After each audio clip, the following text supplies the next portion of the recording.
All systems go, Captain. 10, 9, 8, 7, 6, 5, 4, 3, 2, 1.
Hey everybody, guess what? It's Thursday. We are almost through the week, but back again for another dope interview and a dope episode of Blerdseyeview. I'm your man on the wall, Chris Fury. Thank you for tuning in. For those who are new here, show your love on the YouTube channel and everywhere you can find us, including Always Press Record and everywhere you listen to your podcasts. Also, thank you for all those who are supporting us through the YouTube channel with the donations and the super users and all that great stuff. We really appreciate it. This helps us get new equipment, get to cons, what have you. Continue your support. Merch will be coming soon. That is something that's definitely being worked on. But without further ado, let's get this thing started. Whoop-dee, what's going on? Hello. It's Thursday. It's Thursday. 2 more days, and then it'll be Monday quicker than I wanted to be. I'm not calling Monday. I'm not calling Monday. Grio the Horror, Lainey, how you doing? Hi. Sound. I'm not muted. I'm good. Hey. It was a slight delay for a hot second. No, it was just a slight delay for a hot second. Just a hot second. What's up? But you're good. You're good. What's happening, Lainey? I'm good. Like she said, it's Thursday. I affectionately call it Friday Eve. I thought I was the only one. Absolutely not. The cinematic assassin is in the building. We'll be watching what's going on. Shout out to our next door neighbor Jaden, new subscriber to the show, and came through with the lawnmower because we was down bad. We was looking raggedy. We was about to get a letter from the city. My man, salute to you. Salute to the neighbors looking out for each other. And that's what we need right now. We got a special guest with us tonight. Tatiana Obey is in the building. She's here to talk about Sister Sci-Fi. Woo! I'm looking forward to this. What's going on, Tatiana? Hello. I want to give you what I want to do right now is give you the proper flowers because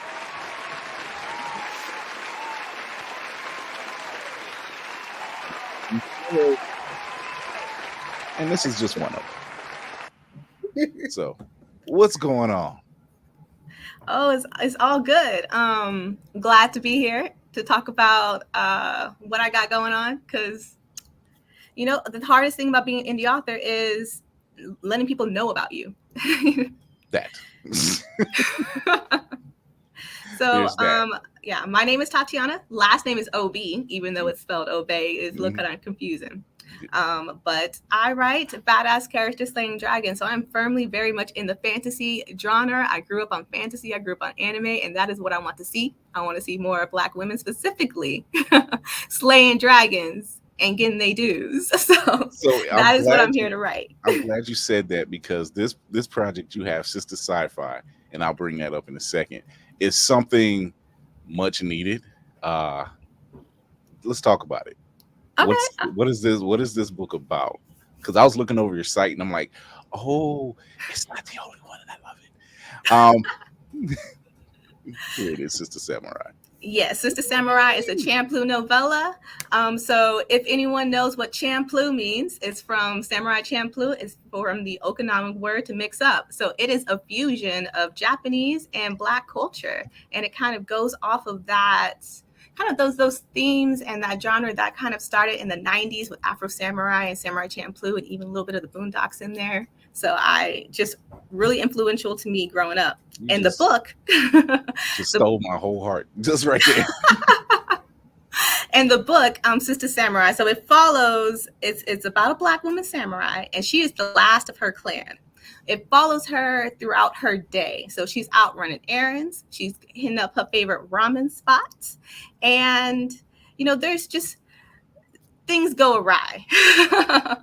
There's demons, there's warlords. They just get in her way. She's just trying to mind her business and get home.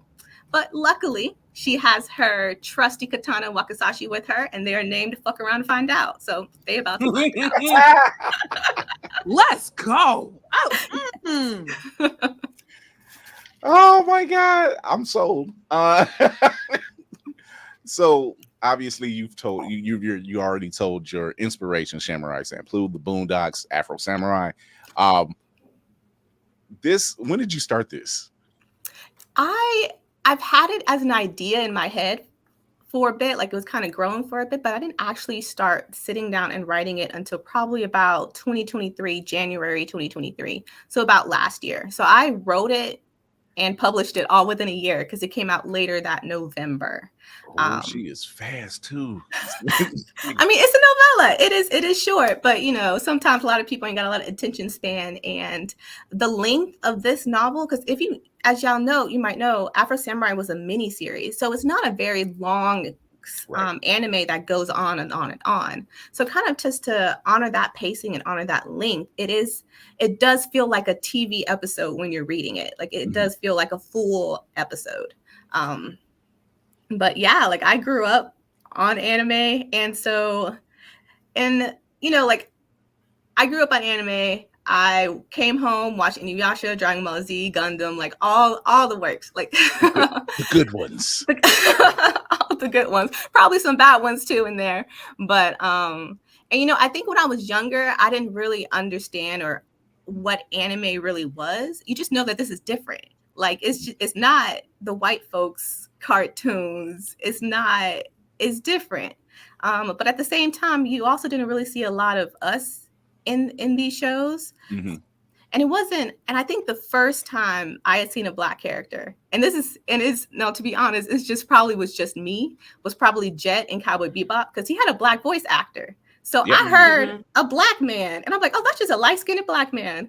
But when the cast, like when they started casting and stuff, and they, because they were talking about it a couple of years before the Netflix show, and they started casting, everyone was talking about all these white actors. I was like, what are they talking about? I don't understand. Like, is it just me? Was it just me? Yeah. But I think Afro Samurai was the first anime that I had seen where it's an unambiguous, unapologetic Black main character, and he out here just killing dudes, and I'm just like, oh, this is cool. This is it. The selling point for Afro Samurai was not just it was an anime and it had the starring as a Black person, but that Black person was voiced by Sam Jackson. Yes. So it was just like, oh, you just got the best of both worlds. You ain't gonna have no choice but to watch and enjoy this one. Yes, and he's out here voicing 2 characters. Right. It was, yeah, it's like it still like sticks in my memory. But one of the things about the anime is being a Black girl nerd growing up, there wasn't a lot of, this was the show, but where were the Black women in it? Like there was like one, I think later on in Resurrections, she had like one line, nothing to do with the plot. And so I'm just like, I did. I'm pretty sure I held a grudge about that for like 10, 15 Wow. years. So I was holding on to that grudge for this moment. I'm like, you know what? I think it's time. Because sometimes you have to wait for the moment. And I'm like, okay, I got it now. Because at this point I had I published 2 other books, and they're more fantasy heavy. So if you're like more into Game of Thrones and stuff like that, those are those books. But this was very specifically speaking to the choir. Yeah. You're preaching. And so at that time I was like, okay, I know I can write action scenes. I know I can write characters. Like I love anime. I know my samurai media. And, I'd also studied Japanese for 4 years. I've lived in Asia, studied abroad in Asia. I'm like, okay, all right. If anyone can do this, it's going to have to be me, because I would be pissed if someone else did it and they did it wrong. So I'm like, okay. See, this is how you brag without bragging, y'all. This is how you brag without bragging. She's definitely immersed. That's for sure. I mean, that's what makes X-Men so good, because you can tell it's written by someone who cares. And that's what I wanted. That part. That's what I wanted. I wanted a Black lady samurai, and I wanted it to be done right. So yes, her swords are named Fuck Around and Find Out. Like there is one part in the book where it's just her and a whole army, and she cuts all of them niggas down. All of them. And that's it. That's all I wanted. That is all I wanted. And I'm like, you know what? It's not out there, so I guess I'm going to have to do it myself. I mean, and I'm glad. See, this is what I love about doing this type of stuff and having this platform, because we get to speak to women like you who just like, you know what? I need to step out basically on faith, because if I need to have this story told, I have to be the one to tell it, And I think what happens now is it's becoming more apparent in the blurred community that it's time for us to tell the stories we want to tell. Because we can't really count on anybody else to really come forth with it. And so, even with the 2 big houses, always, yes, we have Storm, we have Bishop, we have John Stewart, we have all these, we have Vixen, we have a ton of Black characters in both of these houses. But the constant conversation that comes up is, when is this person going to get their shine? When are they going to stop getting put to the backside, which is, once again, when we talk about it later, but X-Men 97 is a perfect example. Shout out to Miss Smith, Allison Smith, for voicing Storm. It's been it was amazing in the 90s. It's amazing now.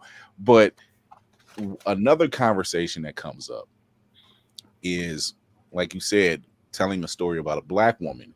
And I think the conversation that comes up now is it best to have people of that nationality, of that race, to tell that story respectfully from their point of view, or is it okay when someone who doesn't come from that nationality or doesn't come from that race or background tell that story, but once again, at least do the due diligence to discover that character and help them have that character have those traits. What do you think about those? I can kind of come from my experience specifically in publishing, because as you know, there's kind of the trad route and there's the indie route. And, a lot of people think that indie authors, they're the ones that were rejected by trad. That's not entirely true. I specifically chose indie because I know the stories that I wanted to tell, trad would not be interested or even would not know how to market it. And so like there is like, and because I'm in this space, because I'm in this indie space, in Trad Pub, you'll only have space for maybe one author that season, like one Black author that season, or they're competing against each other for marketing dollars. There's competition between their spaces. So in indie, you don't get that competition with spaces. So oftentimes you do see other indie authors writing different people of color, trying to add diversity in it. And personally, I've seen it go wrong. Honestly, I think out of the media that I've consumed, when it's written by a white author of a different, and they're trying to write a different nationality, I would probably say 70% get it wrong, and maybe like a small 30% do their due diligence. But there is nothing like us telling our own stories. Like there are certain narratives that they shouldn't be able to touch. Like they shouldn't be able to, like it, like I don't even think they can conceive of it, because this book has been out since maybe November. Mm-hmm. And let me tell you, there's a lot of Easter eggs in this book. And I can't control who pick up the book. There are some people who pick up the book. But in the dedication of the beginning of the book, it says, "To my fam, welcome home. To everybody else, you are a guest in this house, mind your manners." Love it. Let's go. I mean, people who are trying to critique it, there are some things they're not going to catch.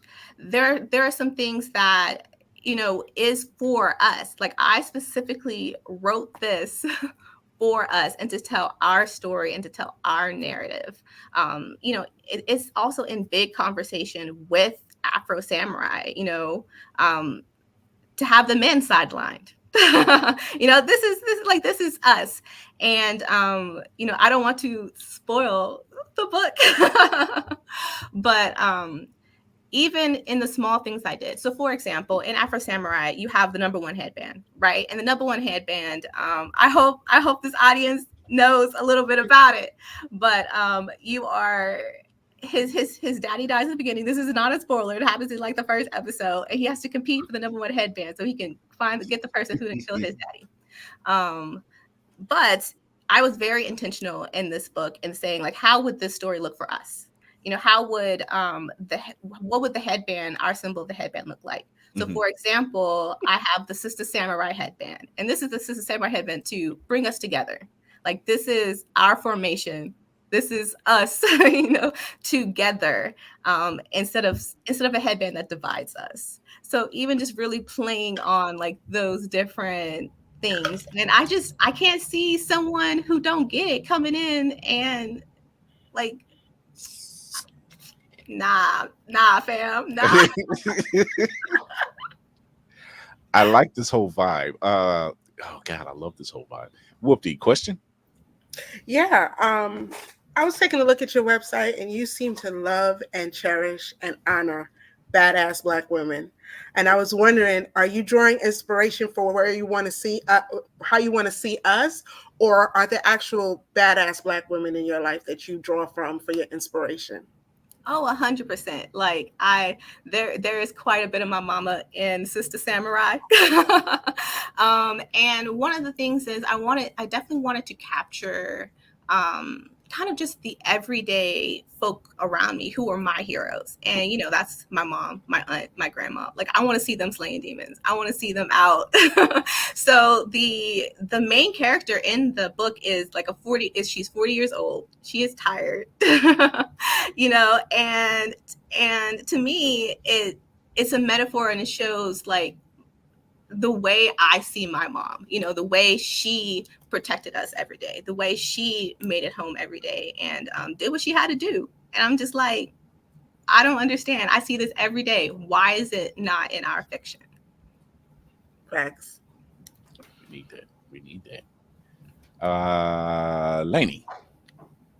So my question that I had from the beginning, before you actually answered it, because I was gonna say, well, half of it. Because one was what made you fall in love with fantasy, but I feel like you answered that. But just in case if it wasn't like Afro Samurai, like then that would be a part of it. And how is that manifested in your work? I think it definitely has had an effect on my storytelling, and I just grew up very drawn to it. Even like my mom, she was a big Lord of the Rings fan, and my dad, he was a big kung fu action fan. But even sometimes when like parents try to get their kids into things, and you can kind of tell when a kid gets checked out, no, they're not into it. But like I was into it. Like it's inspired me to take several martial arts. So like I have done martial arts, and I think just in regards to like how it's inspired me, my storytelling, like I grew up on it. And like, I know one of my favorite animes is, for example, like Rurouni Kenshin or Cowboy Bebop, and like kind of just that melancholic tone, like that's definitely in Sister Samurai. Or for example, in my previous books, the fantasy books, again, I was inspired. I was like, man, I ain't seen no female rivals. I really want female rivals, because like you have Goku versus Vegeta, Sasuke versus, Naruto, Bakugo versus Midoriya. Where are my female rivals? So I was like, you know what? I'm gonna write it. So that inspired my whole first, the whole first book.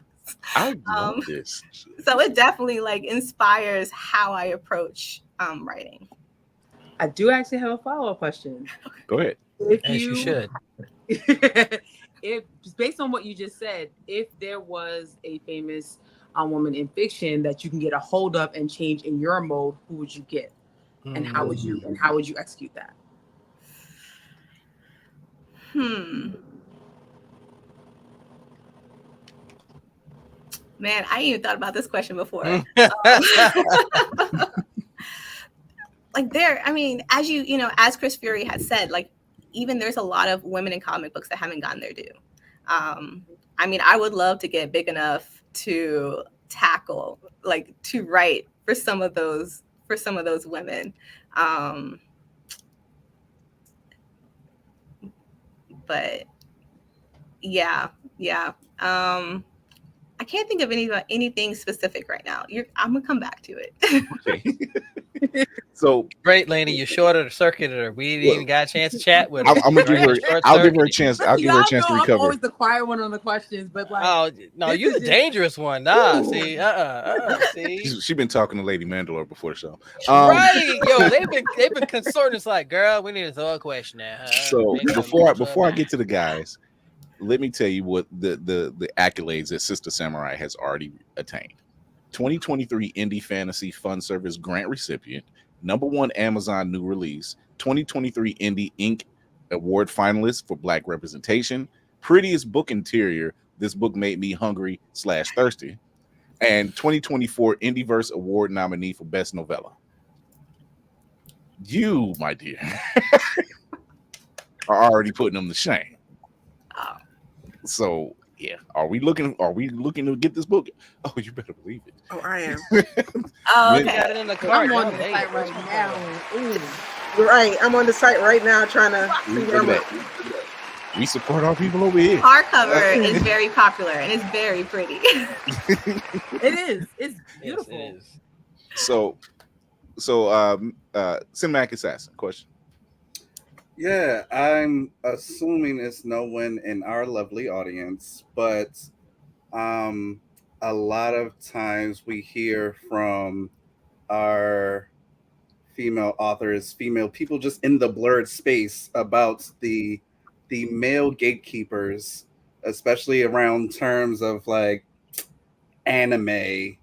Have you had to run into any of that as you're just out promoting yourself, promoting your work, and talking about your inspirations, and people sort of just trying to pull your card of like, oh no, well, tell me what Vegeta was doing in this episode. Yes, like I have definitely gotten it all my life. What's your top 3 anime? And it can't be Dragon Ball Z.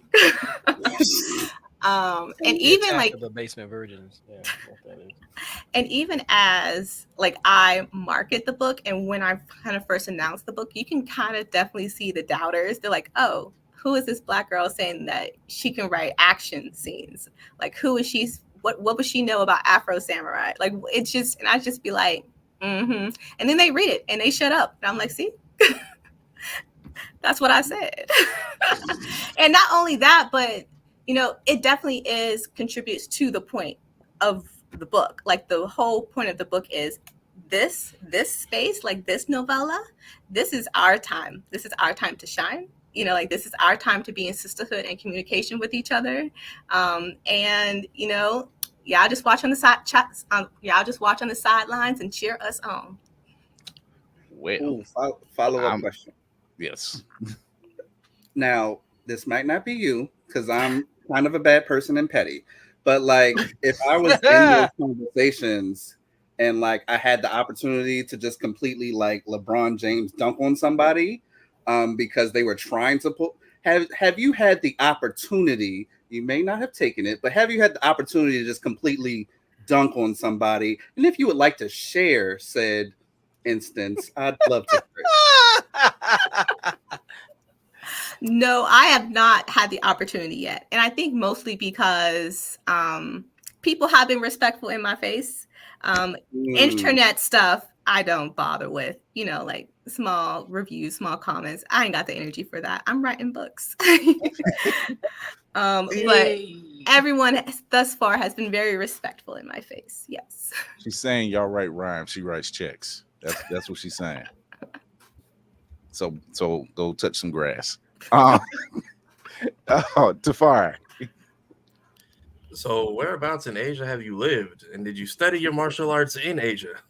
Yes, actually I did. Okay, so I took a random Taekwondo class. Like, I don't know what it was. I think my one of the teachers knew an uncle, knew a person that can come into our little hood school with these Black kids and do a class of Taekwondo after school. And that is what got me hooked on martial arts. And it was in elementary school. Unfortunately, I've never really been consistent with it simply because I haven't always had the money for it. Martial arts here in America, it can often be very expensive.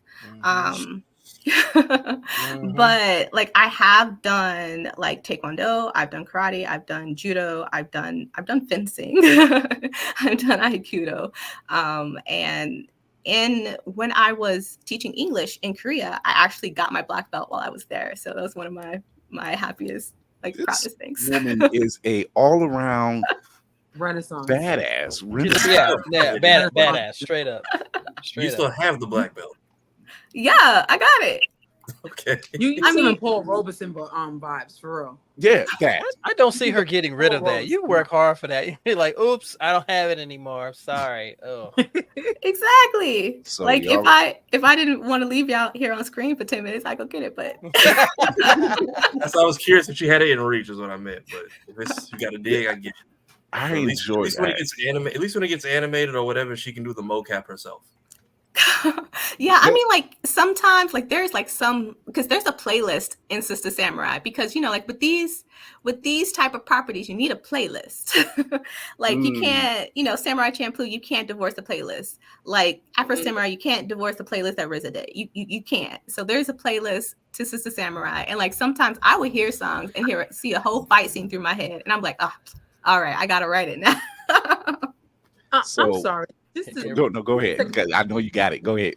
No, it's because what she just said. I'm looking through her site, and included in her content is the autograph title page, Sister Circle Samurais, and Sister Samurai playlist card. Like, she's really giving it to us. Let's talk about it. Like, you are about to get that.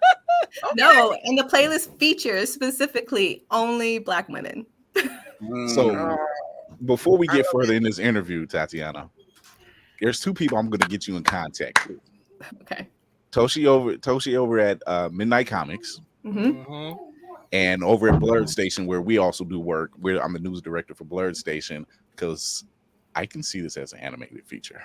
I would love it. I would love it to be an anime, like, like how that old adage that whenever you see an adapted property is better as a book. I'm like, well, okay, well, let me write the book first so we can get it.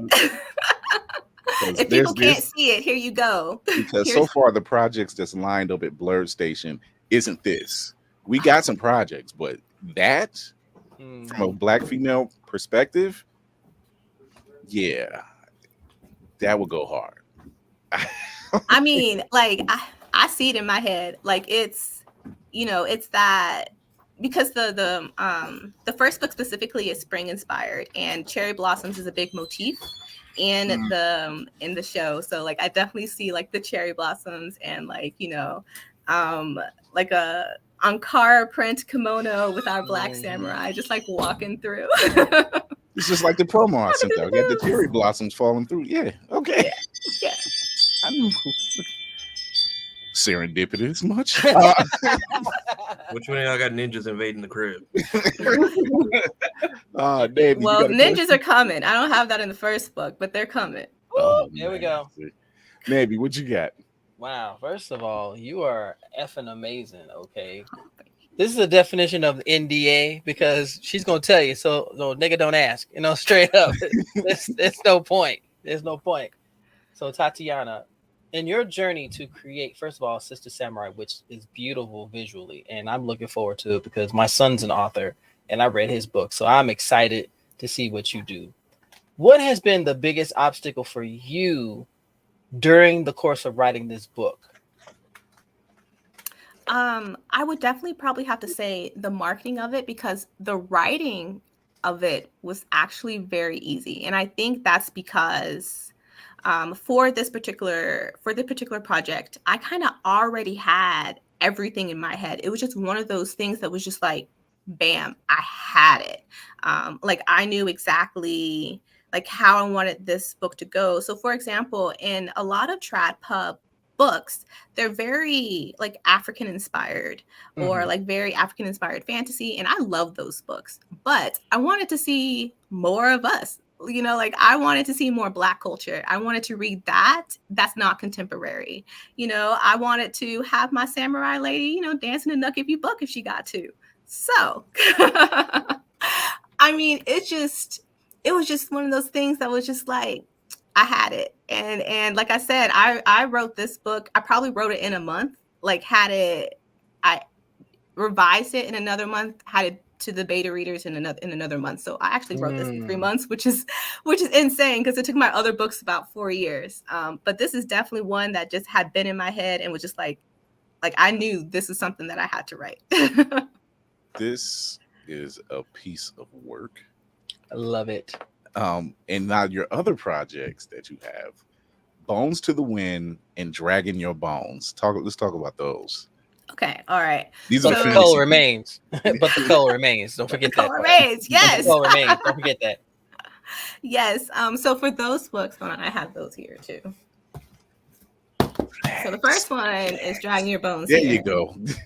And the second one is Bones to the Wind and Dragging Your Bones. See, I want to be the brother that reads these in a Starbucks because I want someone to come up to me and say, "Where'd you get those books from?"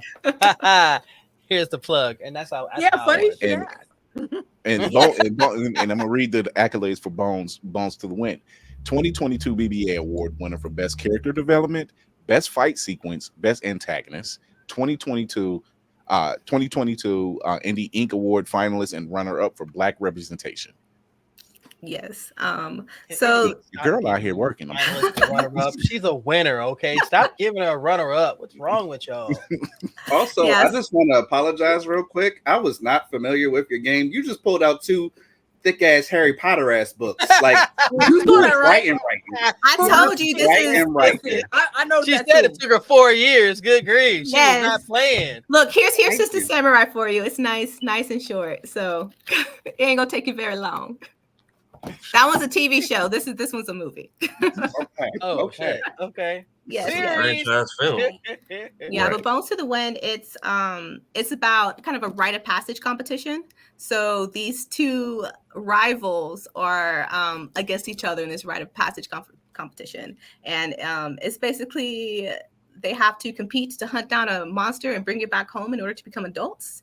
And in the way, there's windships and there's dragons and a whole bunch of shenanigans. So it's a fun book. So here it is. Bones to the Wind, coming of age, sorcery, fantasy adventure, action packed, humorous. The novel includes strong female characters, LGBTQIA+ representation, mature themes, and is appropriate for NA and adult audience 18 and up. Y'all go. The website's at the bottom. Y'all go over there and get those books. Quit playing with folks. That part. Damn. Y'all support us. Support this sisters. Look here. Thank you. Because just like you said, I see one as the series and 2 as a movie. Because damn, I see all 3 as an anime because we don't have enough pirate coming of age anime out there other than One Piece? I want Right. to see that. I would love to see that. With the lady with the scimitar. Let's go. What you got? Yes. Yeah. Now I would say it's probably more along the lines of like a black Conan the Barbarian instead of So like I was One sold Piece. anyway. Okay. But Okay. you No, know, she you just just- out here killing stuff. Like that's basically it.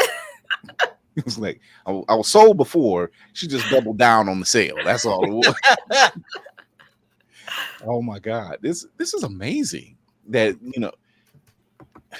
once again, I love doing this platform because I get to talk to people like yourself to show their projects and talk about the meaning behind these projects, the passion for these projects, and it's just a different outlook that people are either overlooking or don't get to see for various reasons.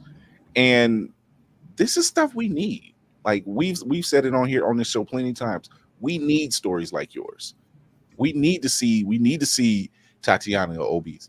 We need to see Ladarian Williams. We need to see these people out here, the Jason Michael Primroses. We need to see between Magic and Dreams. We need to see those people out here like putting in the work, telling these amazing stories with these beautiful, well-crafted build up for their characters, because you obviously are getting the accolades on one end, but nobody else sees it. And it's like, we need it. I'm hungry. bringing me back to the question that Lady asked. And I think it was so difficult for me to answer that question because one, I'm very much in the anime and I'm very much in the fantasy space. And there's just not a lot of representation to even like rework a character. You have the comic book characters, you have the superheroes. But I mean, like my heart is in martial arts, it's in anime, and there's just not a lot to even rework. So it'd be like, let's do our own thing. We need it. Questions, anybody? Everybody's checking everything. They're all in the checkout page. We're looking at the website. That's what we doing. Yeah. We already bought. So who's gonna be working out in the the Sister Samurai headband? So who's gonna be working out in the Sister Samurai headband out of all of us? She got it. I got As it. you can tell, I'm wearing headbands anyway. So guess what?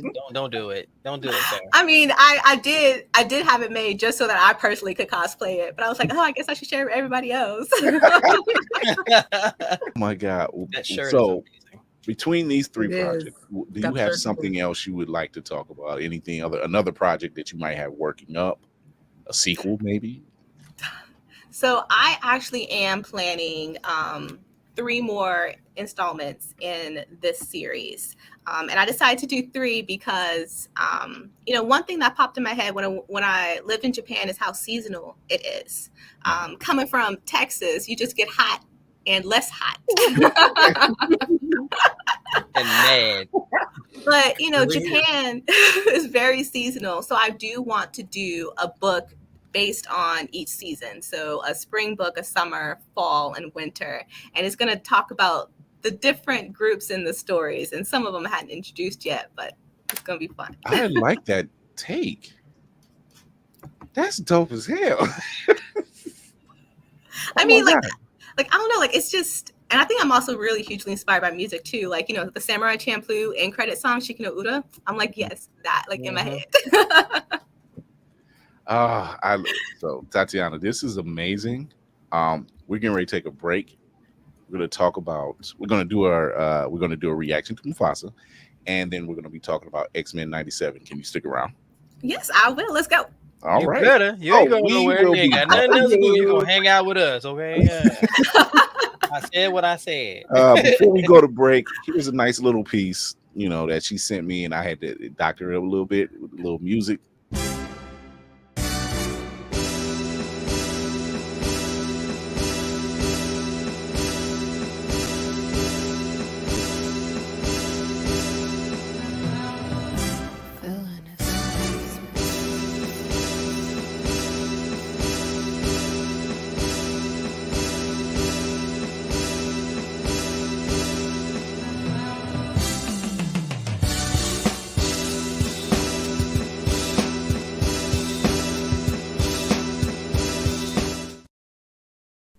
Eyeview is a proud affiliate of Otaku Noir. Use the code blerdseyeview for 10% off on all items.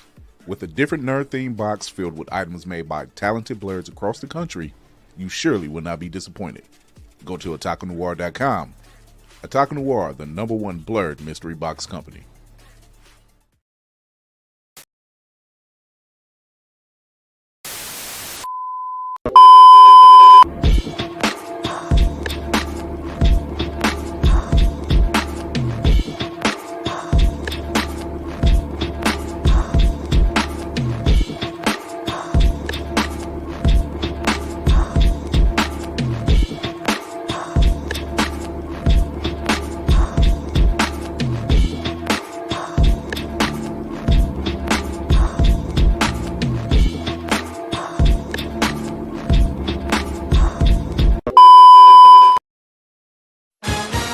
This just in. Feeling groggy in the morning? Coffee just can't give you that pep in the step that you're looking for? Try Pop Starts for that great get up and go that adults need. Pop Starts has the vitamin and nutrients that only grown-ups can partake in, and with flavors such as tossed salad and scrambled eggs, and Jack Daniels and Bud Light flavors to start your day or end it. There's nothing better to wake up to unless you count that depressing cubicle job. Well, anyway, try Pop Starts today. Pop Starts is not part of the Kellogg's Corporation. Pop Starts could give you diarrhea. Pop Starts are not found in your local grocery store.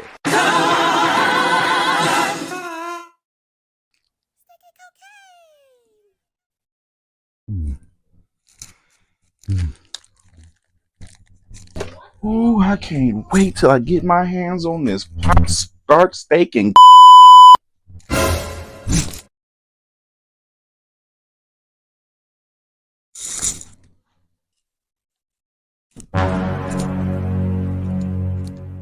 tell me that's not the last Pop Start cake, steak. Hmm?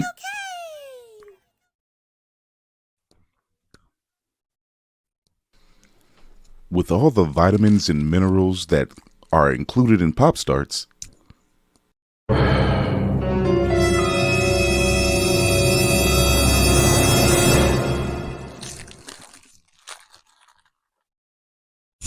they still manage to bring a family together.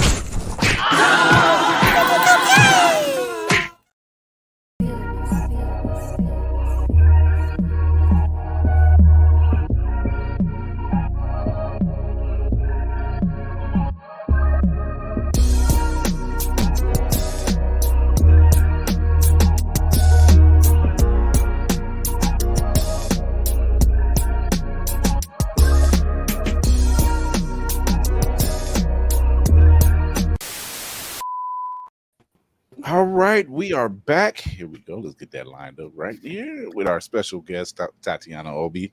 And Chris recovered really well from that fight with himself, didn't he? I mean, that wasn't me. That the wasn't bruises, everything was just fine. That wasn't me. Doppelgangers.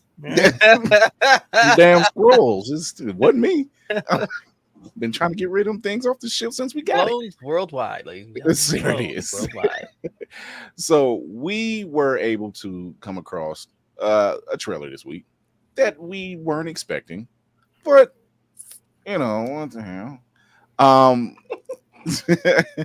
So it was the new Mufasa trailer coming from Disney Plus. Well, Disney period, and not really sure what they're gonna do with this one, but it is directed by Barry Jenkins.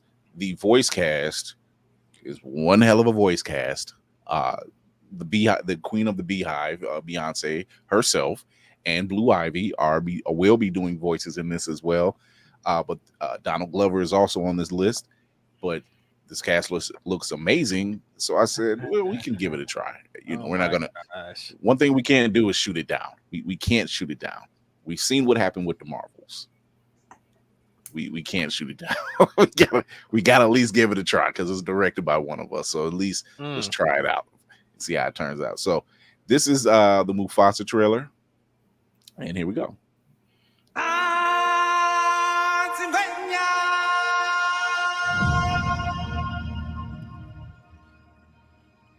This story begins far beyond the mountains and the shadows. on the other side of the light.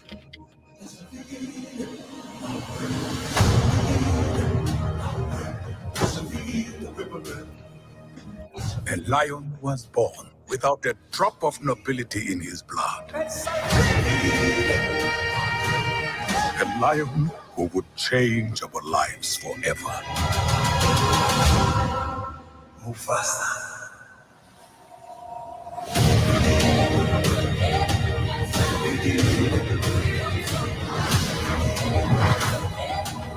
The earth will shake. Destiny awaits you.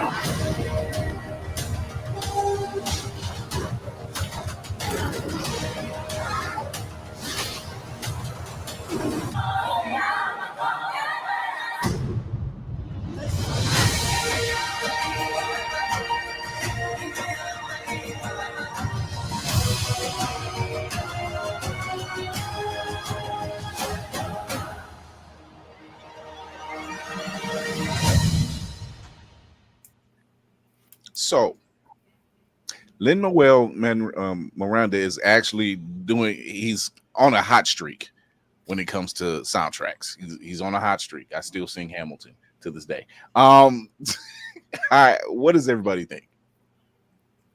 It looks good. It does. It really does.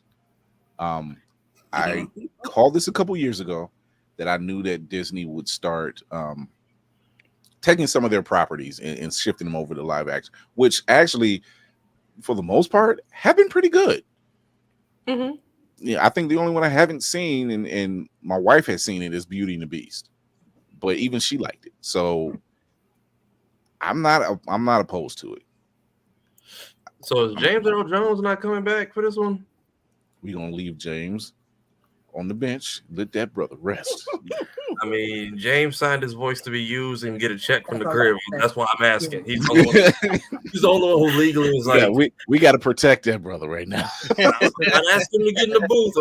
You gave them the rights to go ahead and do what they need to do. But they probably will give that surprise near the end. That's gonna say it'd be towards the end. Yeah, it's obvious that this is the beginning of everything, and I'm not, like I said, I'm not opposed to seeing this. This does look pretty good.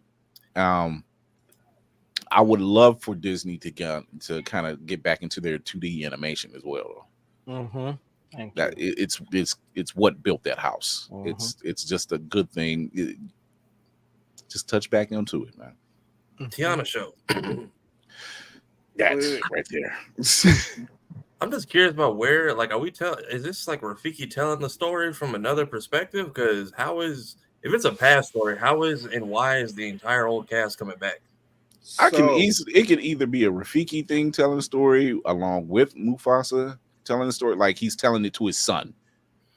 Or Kiara, the daughter. Yeah. Maybe. I never thought Lion King would be one of the lores that are all over the place. Barry Jenkins touched on it on Twitter, I do believe, the name Twitter, saying that the story is actually going to touch on the past, the present, and the future. So we are getting an expansive sort of timeline over the course of this film. I like it. I'll take it. Yes, I can see Blue Ivy voicing the daughter then. Yeah. The Simba has. Mm-hmm. I'm with it. Who, according to Lion Guard, has a brother nobody talks about. And Scar got bit by a snake or some crazy. Like, I'm gonna need them to just clean up the timeline with this movie. That's all I'm asking. Wow. As long as they don't break out another Deception type song, I'm okay with Deception. I was watching my nephew. It's like, yeah, you've had a son this whole time. I'm like, literally the redheaded stepchild. What? No, but it does look good. It does look good. If we're talking about music, I want to be a complete theater kid for 5 seconds. If everyone in the first movie was talking about like, oh, I can't see the expressions on the animals' faces, I don't care. Plus, it looked like they did a lot to fix that. I saw they upped the render game a lot. But back to music, I wanted to punch someone in the throat because for some reason they did not take Shadowland from the theater show and put it in this movie, when you have Beyonce playing Nala, it feels like the fumble of fumbles. And I just want whoever's responsible to come outside real quick. So I don't know how it works in That's such an this X-Men show, line right now. but That like, is. here's your opportunity to not get punched in the throat. That's all I'm saying. We're not gonna hurt you. We just want to talk. We just I want to just talk. want to talk. Just, Don't we worry, watch just come the out on the porch. You can still Come bring on. your food. You know, we'll eat and chop it up. Scary. Now, whether you eat the food is a different story, but yeah, you can bring your food with you. You might need a straw, but I'm just saying. According to the Beehive, they gearing up for another soundtrack album, hopefully. And if this movie does well, regardless of her role in it, this I think technically qualifies Baby Blue for an EGOT, doesn't it? Yeah, Yeah. Yeah. She's a Tony. at best. I mean, Lin-Manuel is on this thing, and like I said, he makes some memorable music. So, Other thing, real quick, I'm writing a piece for the site that's touching on this, so I don't want to give it all away, but like, we kind of got to support this, because what's going to happen at the end of the day is someone's going to go, we gave this black man $200 million and the movie flopped. Black people bad. Like that's all it's going to translate to. We're tired of this live action universe. Like it's just going to boil down to Barry Jenkins bad, black people ill. Yeah, we need to fix that narrative, because it may not be for some the story they wanted to see. Whatever. But don't get on Twitter, X, whatever, and bash it. Let this thing live. It's bad enough movies don't stay in the theaters long enough now as it is. Yep, they got a 2-minute showing time. Even though it's 2 hours. When the first one came out, I worked at the Dollar Theater, and that was packed. Like we had to stop selling tickets at one point because people just kept showing up. Dollar Theater. I mean, because usually though, it's like, hey, I just want to revisit it a couple more times, or we ain't got nothing to do. That was more like it was living up to what the theater was for. You got a large family, you can't take 20 people to go see the AMC showing over there. Yeah, I tell you who would be happy. Jason Weaver. He's got a lifetime paycheck, because what's going to happen is people are going to watch the original Lion King. Royalties. Shout out to his mother for negotiating that, because that lady was masterful in negotiating his contract to make sure that boy never is broke. Yes. I'm sure there were other people. There were definitely other people on the other side of that piece of paper who were like, we ain't getting got like this again. Right. Yes, his mom was a trooper for that, honestly. Mm-hmm. I can see this ending with like possibly a birth of Kovu, and it's like y'all had to support the first two. There's serendipity again. You hear that? You hear that? We are under attack. If you support the first two movies, then we'll give you a live action Deception in Lion King 2. We got to get there first. So, Two-Face Cosplay says, is this a live action more for the adult market? I think it's more what they're doing a lot of time with a lot of these films, not just this Lion King film, but I think just in general is they're bringing back some of the old, introducing some of the new. It's similar to what we're seeing with the movies, a lot of the superhero films. Everybody loves the X-Men, everybody loves Avengers, everybody loves Thor, Loki. So you have the comic aficionados like myself, Navy, and Will, and then you have new people who's introduced to it that now want to go get the books. So it's creating a generational bridge, so to speak. But to piggyback off what you said, Chris, and we've talked about this before, to introduce older properties to a newer audience, the writing has to be smart. It has to be done by someone who understands that your audience may not catch every nuance of a particular storyline. That's why X-Men 97 is resonating so well, because the writing is magnificent. They aren't rushing anything. They're making it so that you are looking forward to, like we say, morning before you go to work, or you're on your way to work, or you're late because of work, or you're getting chewed out because your boss was mad because you showed up late for work. You see, or you're watching it while you're at work. See, like that ain't cool, man. That ain't even cool. Yeah, it's creating a good it's creating a good entry point as well as a Pirate. revisit for the older generation because Right. for some kids a Black Mermaid was their first Little Mermaid. Exactly. Mm-hmm. Exactly. I mean, when you By the see way, Disney, videos, real Jamaicans exist. I just need y'all to know that. Like y'all could have got Oh my God. both times. Y'all could have called Shaggy. I appreciate the Listen. live action for the stage play, but like my man is right there. Listen, that it's- second one made me want to just run into traffic. It was so bad. I dropped a few bumbleclots in the theater, but I'm not even Jamaican. I'm just of Caribbean descent, and I was offended. There are kids Oh, coming out to the lobby talking, "Mommy, what's the bumble class?" We will not speak of this word. I will neither confirm nor deny this statement. I'm a pirate. But no, it's just like some of those videos you see of parents introducing Star Wars to their children for the first, and I mean the originals for the first time. And when they watch, it's a different vibe because it's just like, I've been into this 40 plus years. I want you into this now because you're seeing certain things, like they have so much Star Wars property. You're seeing this now. You're seeing that now. And now you're going to have questions. And so you're like, well, here, let me sit you down. Let me sit you down and show you Blue Sun for real quick. Show you how this all was going about. And then it's gonna create narratives. But see, that's a bond for a lot of people. Mm-hmm. And I think seeing Lion King like this, and once again, is directed by Barry Jenkins. The cast voice is top notch. You have a top notch person on composing and music. The only way this thing can fail is if we don't show up. Right. Or they don't try to promote it, which Queen Bee. That was I would Tafari beat me to it. When's it coming out? December 20th. December 20th. Yeah, okay. So it's coming out at a peak time. It's coming out at a peak time. I may have Yeah, to get the election. We all but I need want a to see what's distraction. coming Got it. around it too, Mm-hmm. because so that the competition is not head on. And see, well, it's Disney. I may have to catch y'all in January because Sonic 3. Listen, if Disney knows how to mobilize the beehive, Right. They just got. That's They just got You're right about that. They just You're got to right. About now that. sprinkle some of the soundtrack just throughout the next couple months and just a little reminder on streaming every now and then. Oh, so we've literally one person away from knowing Barry Jenkins. Leroy Jenkins. But yeah,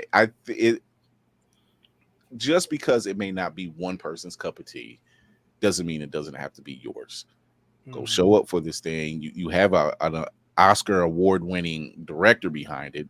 That's always a plus. Like I said, voice cast, that's a plus. The visuals look pretty crisp because like Tafari said, the rendering is much, much higher. And like I said, in the composing. So it's like you have all the makings of this making some really good money at a peak time of the year. It's a smart move. My concern is I'm scared that it'll be a money grab because we've seen projects before where they've brought in stellar cast. You've got people on sound and music and everything, and then they execute it, and it's hot, bubbling garbage. Not the good garbage. No, we're talking dumpster wine, okay, ladies and gentlemen. Toilet we're wine? talking about 3-day-old wet hot I've pockets. never That's heard what of we're that. talking about here. Oh my god! Sir. And I ain't gonna lie, I'm scared. I'm genuinely scared because I want to support, but I don't want to be a mindless lemming to just support just anything. Just because, yeah. Yeah, right, because now they'll say, okay, well, they watch this, we'll just make anything, and they'll just follow it because they have to do this. I see that. 100. I say 200 at best. A lot of the budget's got to be the cast. It's Beyonce and her daughter, of course. But see, Chris, I'm with you. If it was 2D animation, I think it would have kicked off a lot better because nostalgia dictates going back to where the original Lion King came from. So you have a lot of people bringing their young folk into the fold. It's like, oh my gosh, this is the animation I remember. It's a new story, but we still get animation that we remember. It's a win-win if they do it that way. Right. So I think here's what I'm worried about is that it's what we said. It was 200 million to produce. Basically, that's not going to include marketing. That means you're gonna have to be anywhere between 600 and 700 to even make profit. Because if it's 200 to produce, we're not talking about marketing. Yeah. You gotta make two to 2.5 over your budget. You probably, when you have someone like Beyonce and Donald Glover on the roster already, you know, willing to say, hey, this is what we can do to push this out there. People are gonna surround it one way or another. They're going to surround it, and I see this doing well. I see this doing well, especially as the time gets closer to its release. I see it doing well. Like I said, it may not be the film you were looking for, but it might be the film you need. This could be the fact that it's all animated. It's more than less likely to get blocked for whatever restrictions they have in other countries. This is one of their more worldwide love titles that people actually have access to everywhere. So I see them pulling a little, getting a little saucy with it. So, in other news, we're gonna do a quick breakdown of X-Men '97, Episode 8. Tolerance is Extinction. Woo!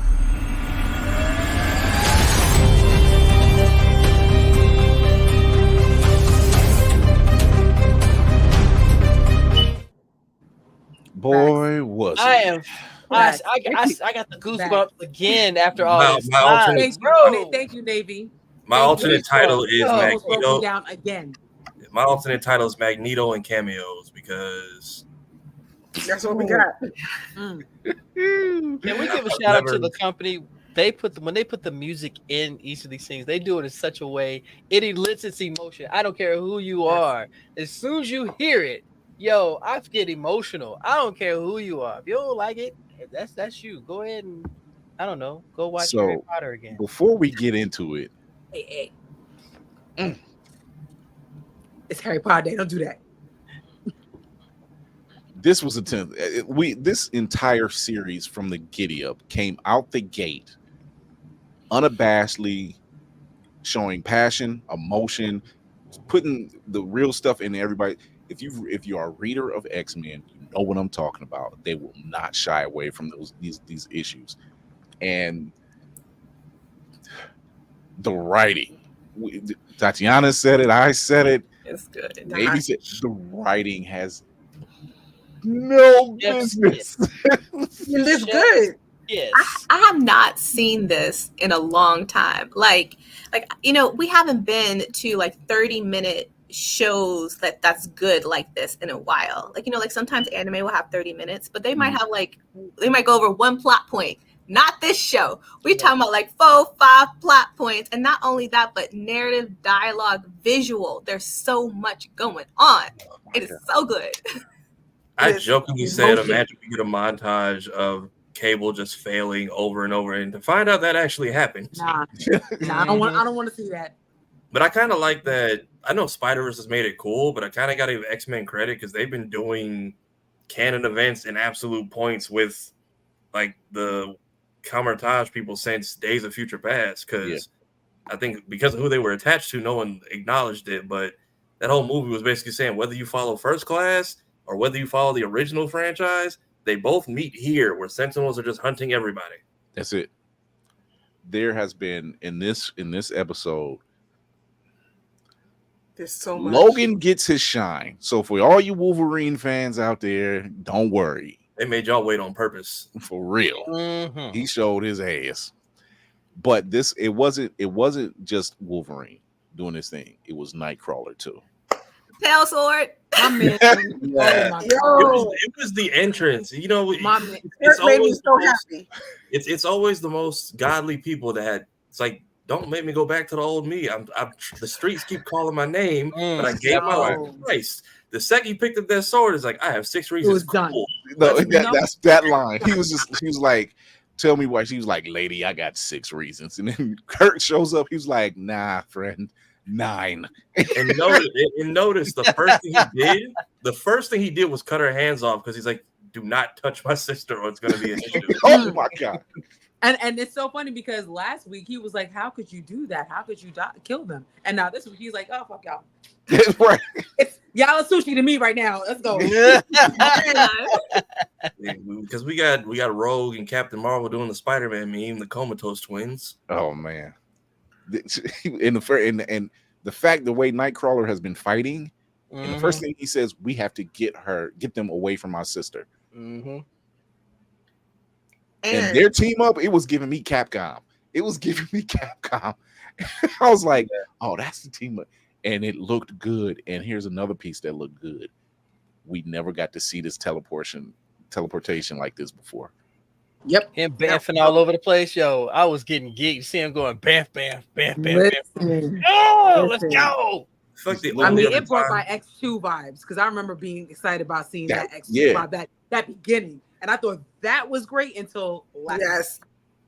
I was like, that locked everything in. And I don't think I've seen the inside of a teleportation since like not Cooler's Revenge, but Cooler's Return, when he was just like, by the way, I can do that too, and just yanks Goku out of it mid-transportation. So to see Logan getting pulled into it and seeing what Nightcrawler sees every time he does it. He looked like he wanted to throw up. I thought he was going to. He was hanging on. He was just like, yeah, that was a great piece of animation there. I've learned if you catch Bo on Twitter, he'll pretty much answer every question. I got 2 out of 3.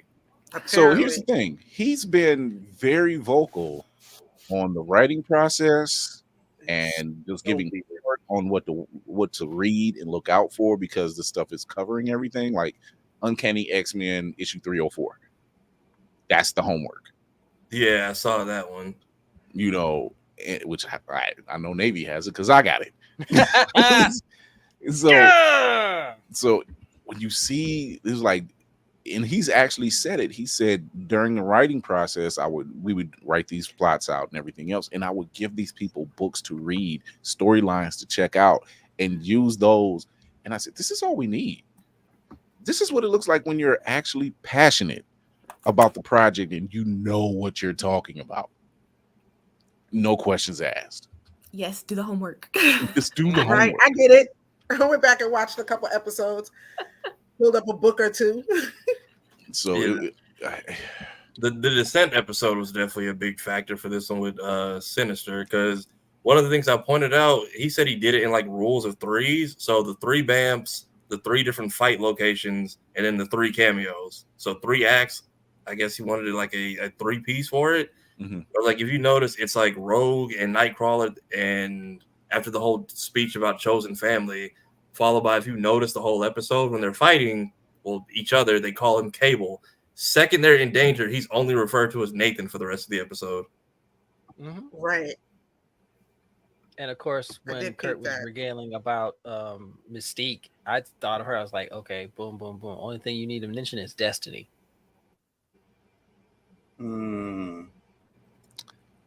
I think apparently with go ahead. No, I was going to say so the theory of Val Cooper, we were all wrong. I'm still curious as to what her purpose is in all of this. But we weren't wrong. We just know that she's alive. That's all. Yeah, we know. Yeah, that's all. That's all. That part wasn't the lie. I just want to know what part she had to play. Like, we know you're alive, but you didn't do. You helped at the end, but I'm still curious. Why are you here?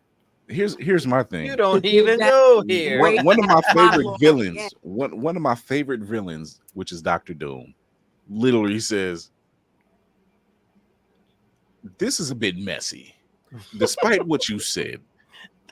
And I don't want. He's just like, look, I'm not trying to be on the hit list with them.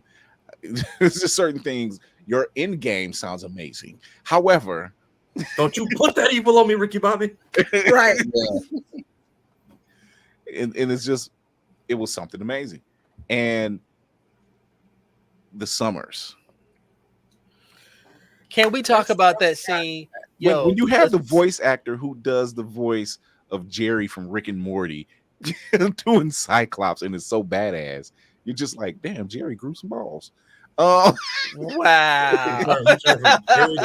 went from Jerry to Tengen right there. We'll make it flashy and blast through this cave. I mean, if that wasn't the family trip, put on a seatbelt. It's just like, Right. And she made it happen. She's like, I'm not gonna Right. wait for you to do it. Click, click, sit your ass down. and he's Shout like, out "Oh, to you got a King for not Porsche?" passing out. Yeah, I got a Porsche. It's got a Porsche and X2. Did you peep the license plate though? Yes. Yeah. Yeah. Nah, what was the license plate? Slim. Because that's what they Felt call like them. Oh, It's fun. Or they are throwing in so much lore from the comic. They are continuing to pay respect to the source material. It's brilliant. Everything about this show. I have friends of mine that live in different states, and they've all been hitting me up with the same question: Did you watch it? Did you watch it? Did you watch it? I'm like, yeah. Yo, did you see? Oh. Yeah. I'm going. Aren't you supposed to be at work? Our Nigga, group that's chat, not our important. Group chat Like, was wow, quiet for okay. most of the morning because we were all watching it. So it was like, after I watched it, I'm like, ain't nobody. Oh, they ain't woke up yet. I watched it. I'm so glad I live alone. I can scream and no one thinks I'm crazy. So let's go. So I like how he kind of gave the evil under the eye shadow that everybody gets when they're about to just have them. I've never seen somebody hit Control Alt Delete on an entire planet. That's just right. The say, fact what? that he did that, I'm tired of this. So hard. Too many Sentinels. End task. He And didn't then even he- wait. And he did it with one word. Yeah. then Mhm. even He was with like, Enough. Mhm. that's it. Enough. Magneto, 1997. look, Okay. And he is The fact driving that- it home with the, hey, we couldn't say Holocaust, but I'm gonna throw it in here as many times as just, possible. man. Because it caught me off. Because I'm like, I know he said to watch the Sinister origin story, which for those who don't know, Sinister is Jack the Ripper years old and created Jack the Ripper. Yeah. But when he Mhm. mentioned Mengele, I was like, I'll look it up. For those who don't know, Mengele was a 1930s Nazi scientist. So Magneto and Sinister probably know this man personally. And then people get mad at me because I'm like, so is that a mark from Sinister? Or is He that said his? it. He was like, was, Sinister said it. He was like, I knew Mengele well. He could have been much more, but he ended up being a Nazi pup. And I'm like, and then cut to Magneto with his childhood concentration camp tattoo. I Yeah, thought it was a mark from forearm. Sinister, but thank you both no. for confirming. no, that's So that Magneto. serial number in his forearm. I was like, this proves that what he lived was legitimately what he lived. Mhm. They actually got that right in the X-Men live action, the first one. Mhm. They show that, that he's dealt with this type of stuff.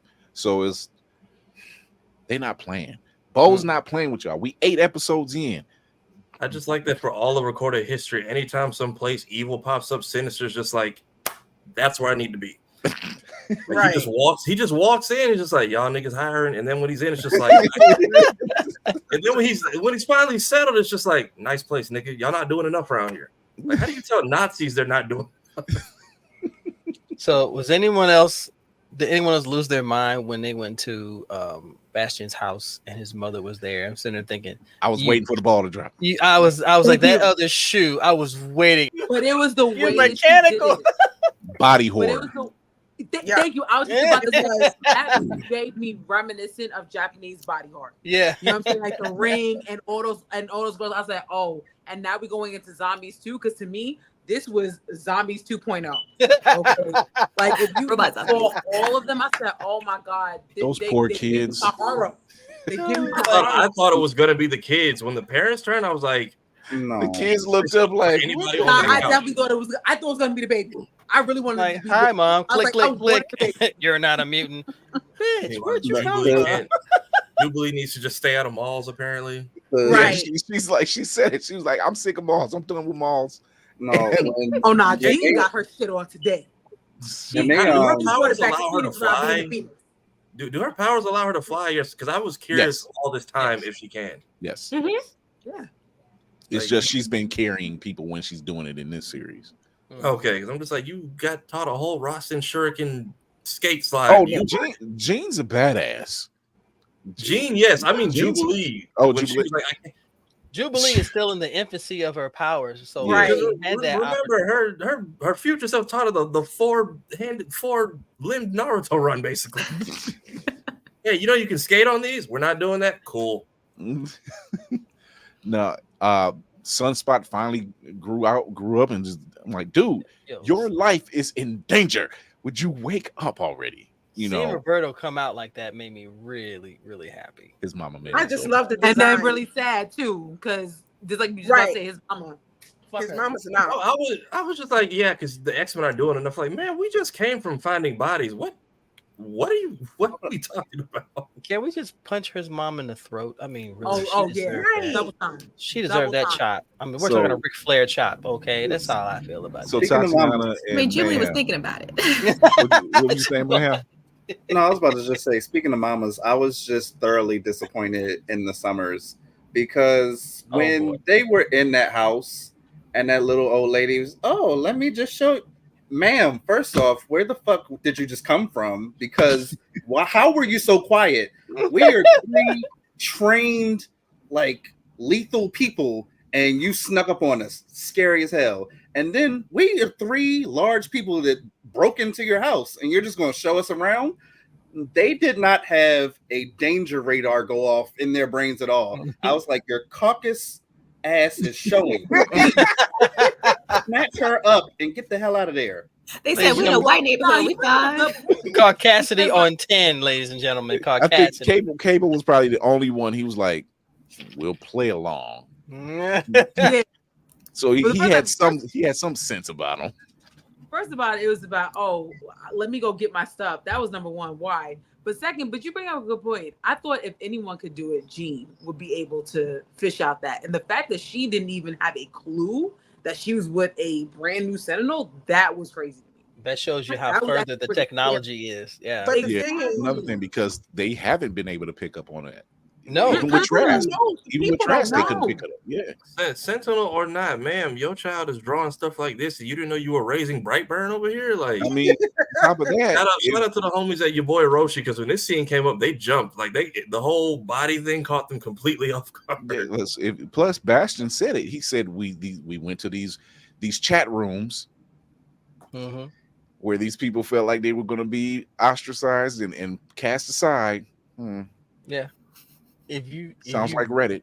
If you read the lore, she was the only one who actually showed him any type of human compassion and any type of love. It was the outside influence that drew him into this hateful rhetoric that he now embraces. She was never a part of that. But I was on F her anyway, because you didn't like the surprised fact that Logan and Storm was together in that other timeline. That was you, woman.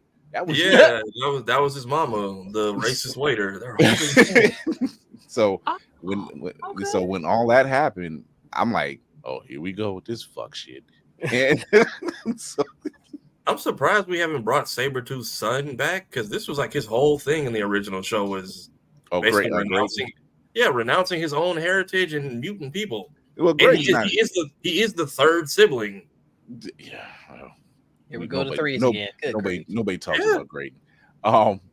Neither does the plot. Yeah. So when Bastion said, like, these people, he pretty much infects them, but then he takes them back wherever, and they have no memory. They have no clue. So yeah, Jean wouldn't pick up on it. If they don't have a memory of it, she ain't gonna pick up on it. This is the worst case of plausible deniability ever. Okay. So Beast basically And the saw best like case of a confundus charm.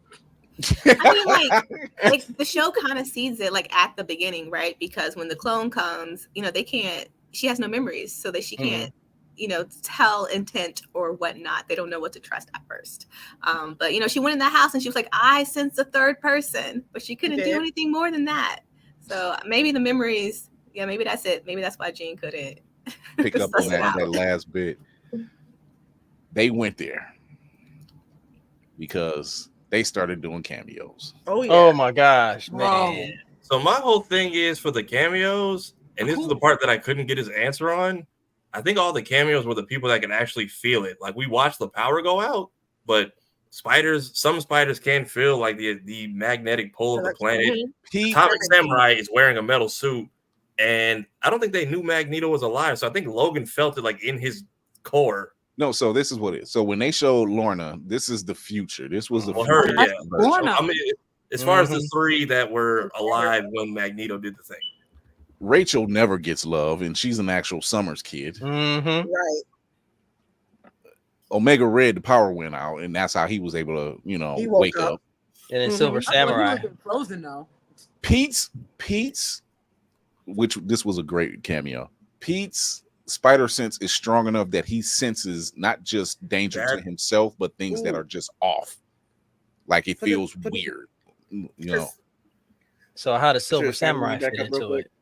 He just happened to see stuff. He just happened to sense it. Okay. I wouldn't be surprised. I mean, all he is he's a clone of Cable anyway. I wouldn't be surprised if he has some kind of sense or attachment to the suit that he feels what it feels. So no, he's a clone. He's a clone of Cable. The fact that Magneto went to Santa's workshop and just shut shit down for the entire planet. Didn't even wait for clothes, just went straight up there, recharged, and shut it all down. And it's the fact that he basically knew he could go to, I don't know which one was, the North or South Pole, and just like, I could have done this the whole time, just so y'all know, no more. He said it already. He said, "Don't let me let you down." He said it. Second episode, he put it in their face. And what did they do? And somebody else is like, so middle finger to everybody who was on a plane, train, went on life support with a pacemaker. Right. It's all collateral damage. He can key it in. I mean, he can key it in. So. That man became the deadliest EMP living. Okay. The only thing I didn't like is when Logan said, "Well, he did it," and he was like, "What?" He's like, "Magneto declared war." I said, "No, that wasn't his fault." He told them they kidnapped this man. Bastion declared the war. Bastion shaved him. That's all he did. He just got him ready. He just got him ready for the red carpet. That's all he did. He's like, "This is the easy part. If you put a hot rag over it and everything." I'm going, "What your fantasy of you fulfilling, bro?" That was my thing with looking like he in Diddy's house. I'm like, what the hell is going on? Yo, that was my thing with the Wolverine. He was just like, "Yeah, Mag." I'm like, "How do you don't even know he's alive, but you recognize that touch from across the planet to know that, yep, that was him." And I think whatever attachment Atomic Samurai has to that suit is probably what that and the lights going out. He definitely felt that shit. Right. Mm-hmm. So that was Silver Samurai. Yeah, Silver Samurai. Silver Samurai, my bad. And then go ahead. Can we touch on the one person who's not getting enough hate, according to me, in this episode? Trish Tilby. I would never. I was going to say something. Trish Tilby I can't stand her. She has become the new Nanami meme from Jujutsu Kaisen when he was getting revenge and had the dude by his hair, but everyone turned into something else. All I see is pictures of the foot on the chest with, I need to call her. Logan has zingers all episode. He's been throwing them barbs at Scott. He's like, I got to talk to Hank about his choice in women. It's like Jesus, and then the Cabal, like we get Baron Zemo, we get Doom. Mm-hmm. I'm like, oh, we not playing around. Some people think Killmonger was in here too. We get Stryker's bitch ass at one point. I've heard that too. But they really pulled out all the stops, and I said, oh, and even after seeing Spider-Man, I'm like, y'all really could bring the show back. I said beginning of the season, I wouldn't be surprised if we get those 1 second cameos from the original show, and it's just a testing ground of who can we bring back first. Only thing I was shocked they didn't do was like put a spider sense on his head that he actually feels the pulse of what Magneto's doing, because that was my initial thing. I was like, oh, he can definitely feel it, because some spiders can feel that wavelength on the planet. Then second time, I'm like, okay, the lights are also going out in front of him.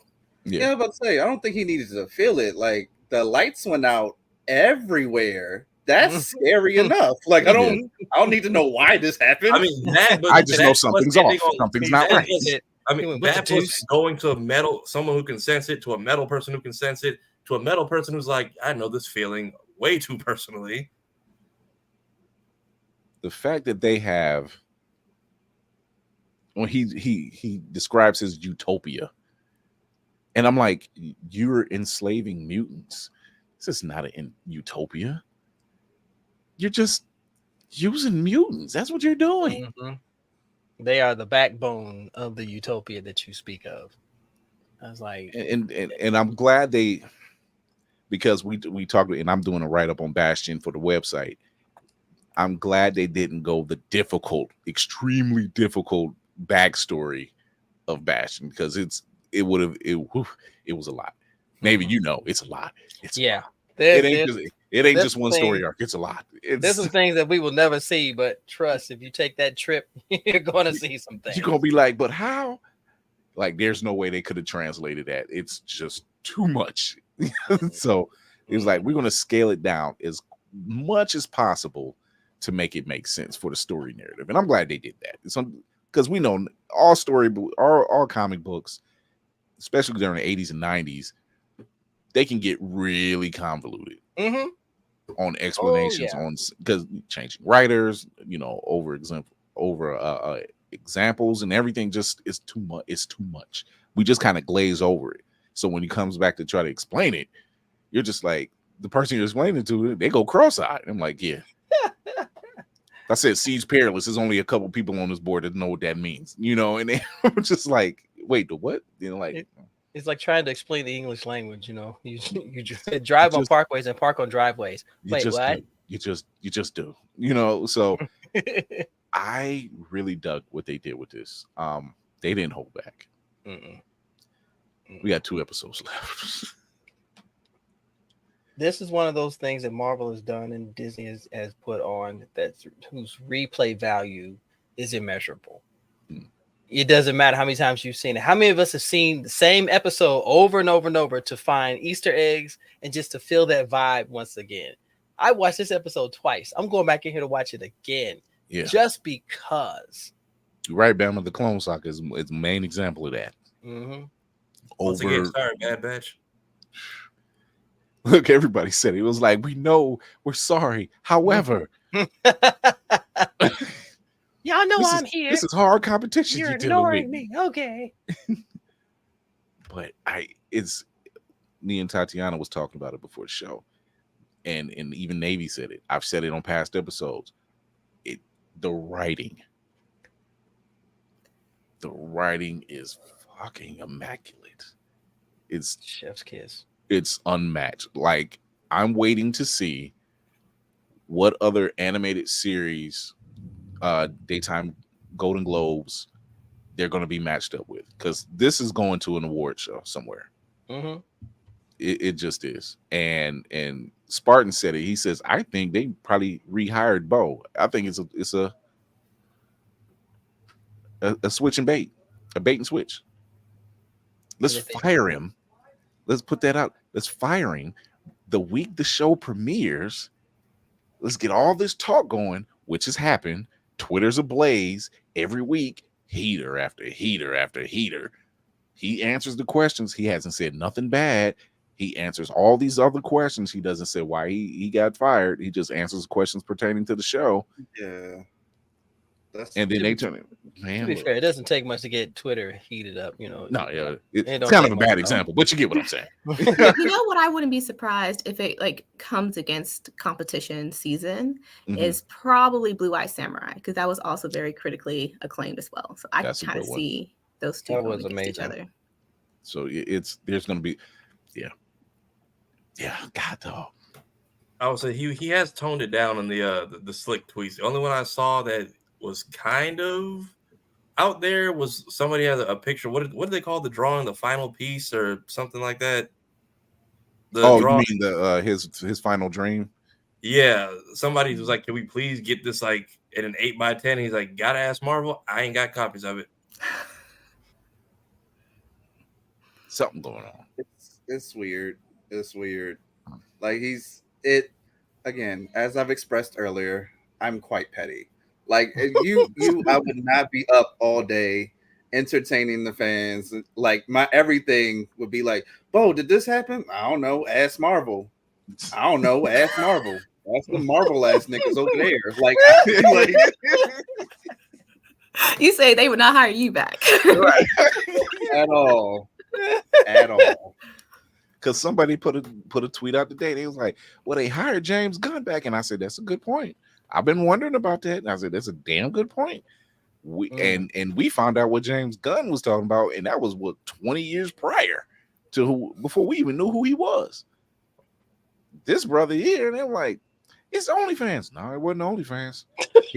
He got rid of OnlyFans when he got hired by Disney. He got rid of that a long time ago. Mm-hmm.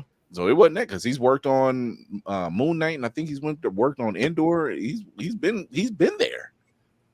So that ain't it. It's something. We're just like, y'all gotta be lying. Y'all gotta be lying, because it would have came out by now. What if this is just give me season 2 of Moon Knight, please? That's all I want. Yes. What if it's just a Vince McMahon level troll? Like, what if this was all just smoke and mirrors? Right. And then it's just like this. It would be the wildest thing. And I'm like, y'all sons of bitches, but I ain't mad. Breakfast Club hiring a third host. Right. Wow. It was like, look, it worked for them, but we can do it cleaner.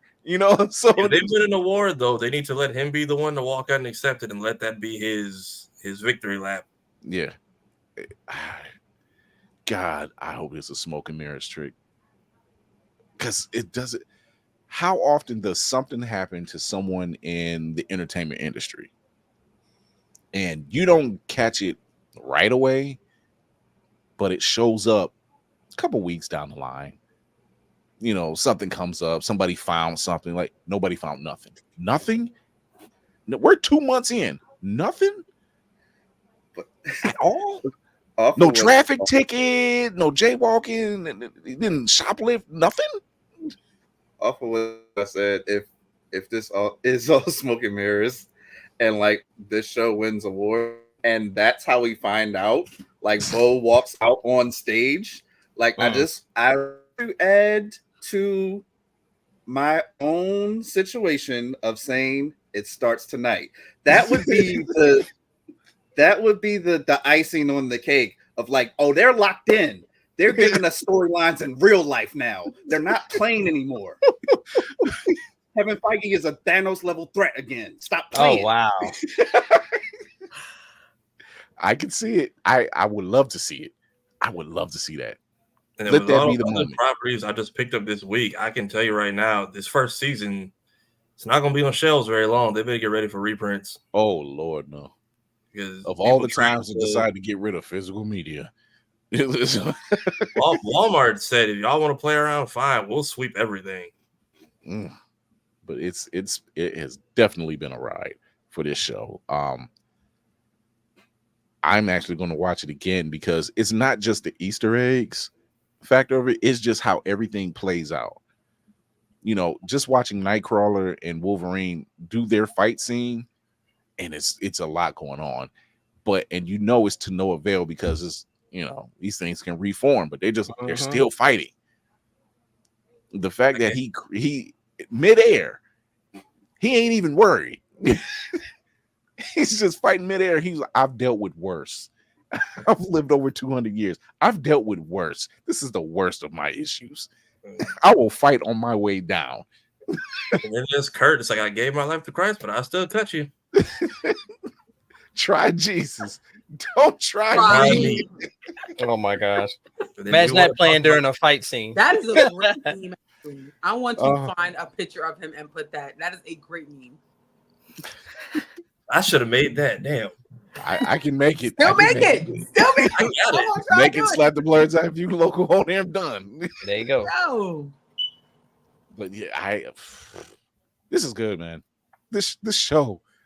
Oh, wait till they get to the season finale and we do the full blowout show, because this show has been therapy session. This show has been freaking immaculate to no end. No issues whatsoever. So I actually have a question, because I've been trying to read about it from the non-reader point of view. Okay.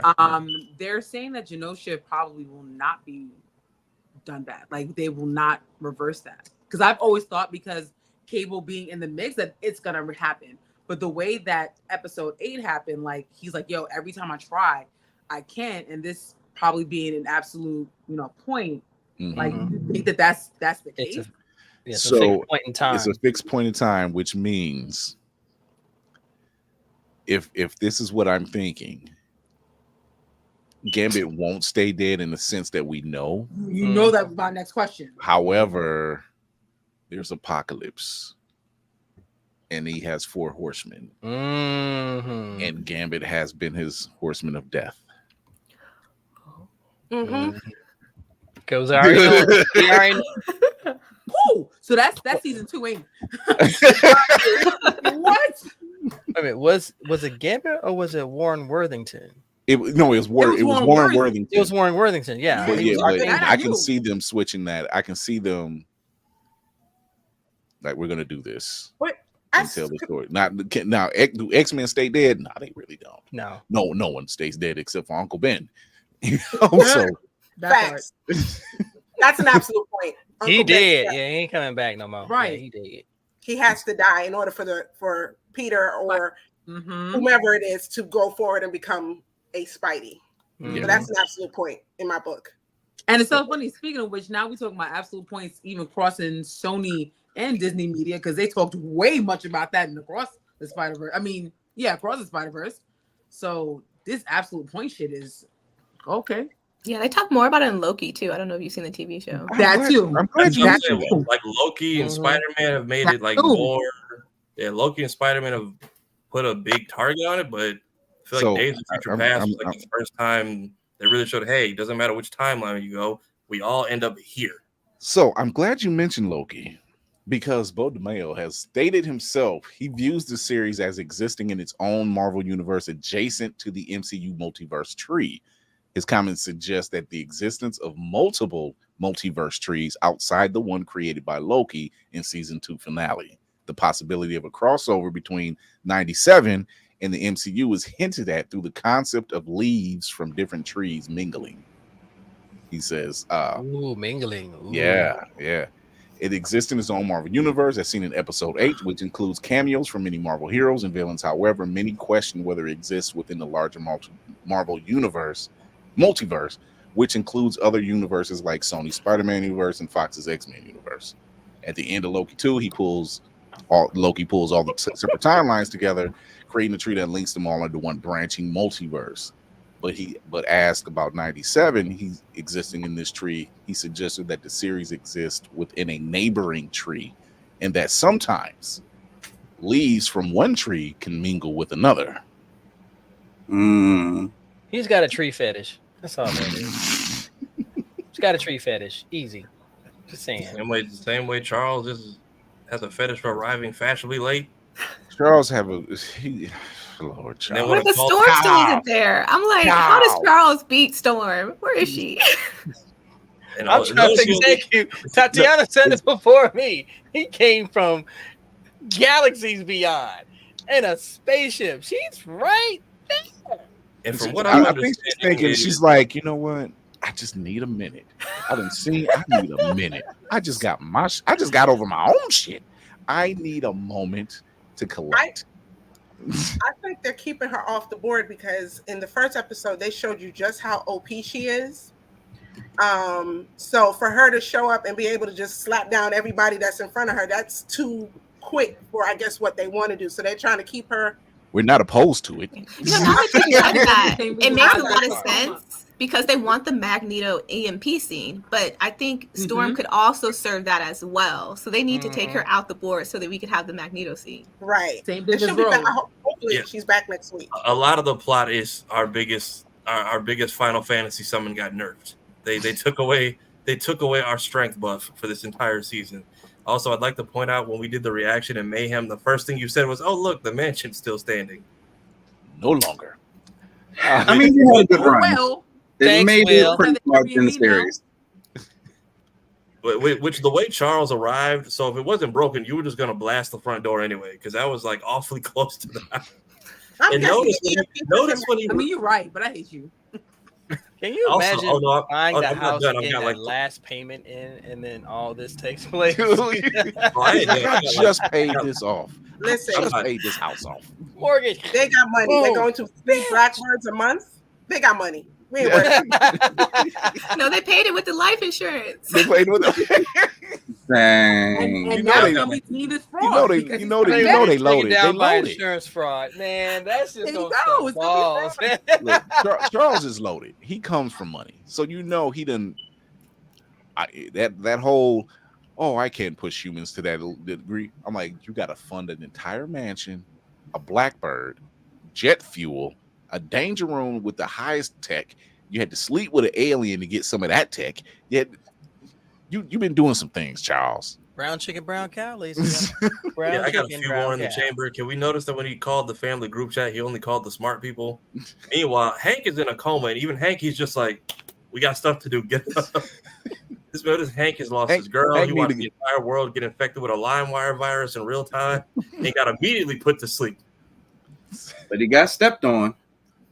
The fact that Cyclops lost his porch, he didn't even say nothing to his son ripping the roof off. I'm like, dude, it's a drop top. You didn't have to do that. I was thinking about that too. He didn't get mad at all. He actually said that though. That would have been hilarious. Like that's such a Logan thing that would do. I would expect Logan to do that. Like, you know, what I mean? You know how much his car He did it in the second episode. It's like this is his car. Now we gotta wait for Hank to wake up and realize a third Blackbird and a Porsche is gone. And Scott's is a trust fund baby. So them folks ain't as broke as they not as broke as you think. All you can hear Logan saying, "It's in the budget, bub." That's all you gonna hear. You know he got money hidden away. He just don't dress like it. Until the IRS come back for their life insurance. So we get it from you, we get it from Charles. Either way, we gonna need that by the first. It's gonna be one of these moves. Here, just let's go ahead and take that. Yo.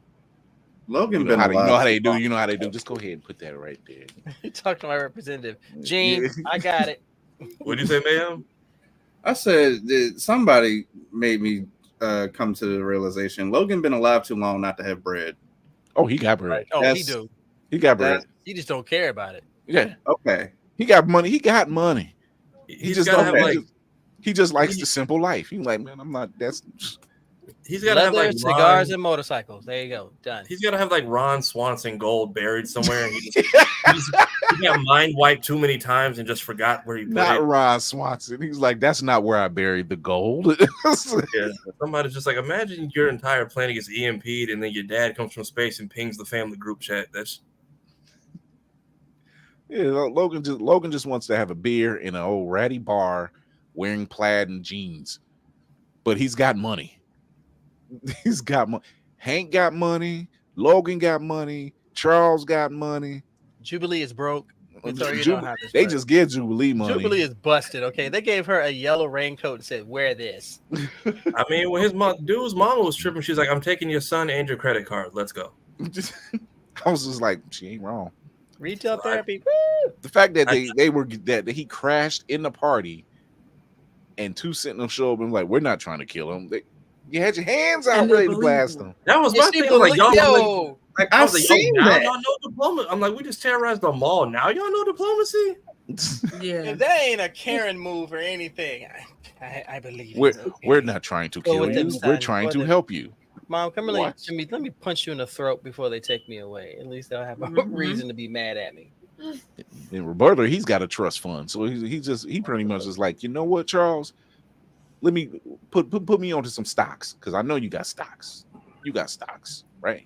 I know it was very short lived, but I at least appreciate the on site activity of Beast just got laid out in like no time flat. I need to do something bigger. I'm the Juggernaut, which we have chosen around. I'm not going to finish that sentence, but y'all know where I'm going.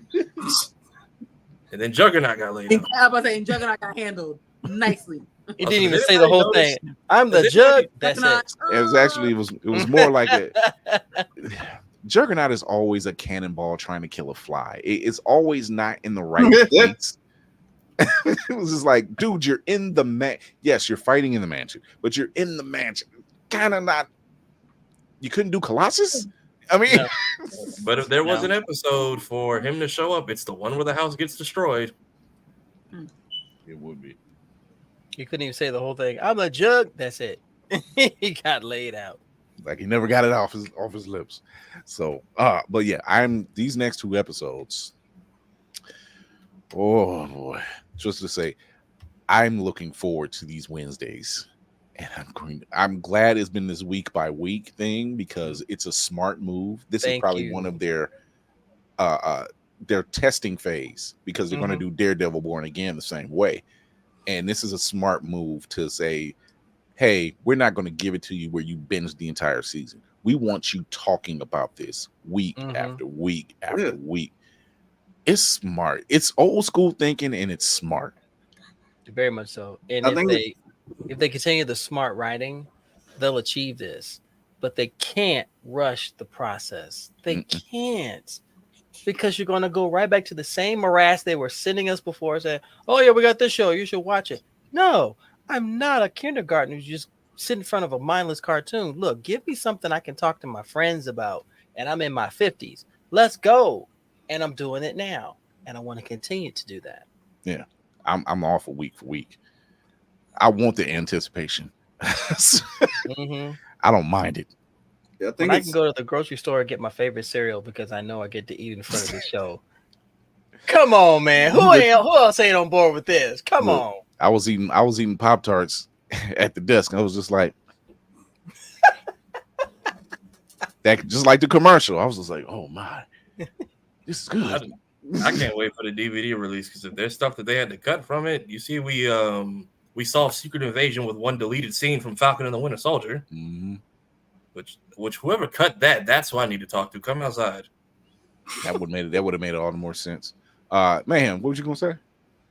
No, I was just gonna say I think it's bearing out that the week-to-week release is just better.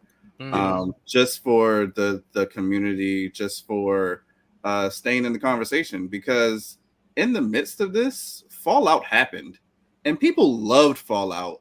Fallout had a lot of critical acclaim, and it's gone already. Yeah. I mean, look how they do The Boys and Invincible. Week by week by week. They don't drop the getting a Spider-Man cameo right after that Invincible finale.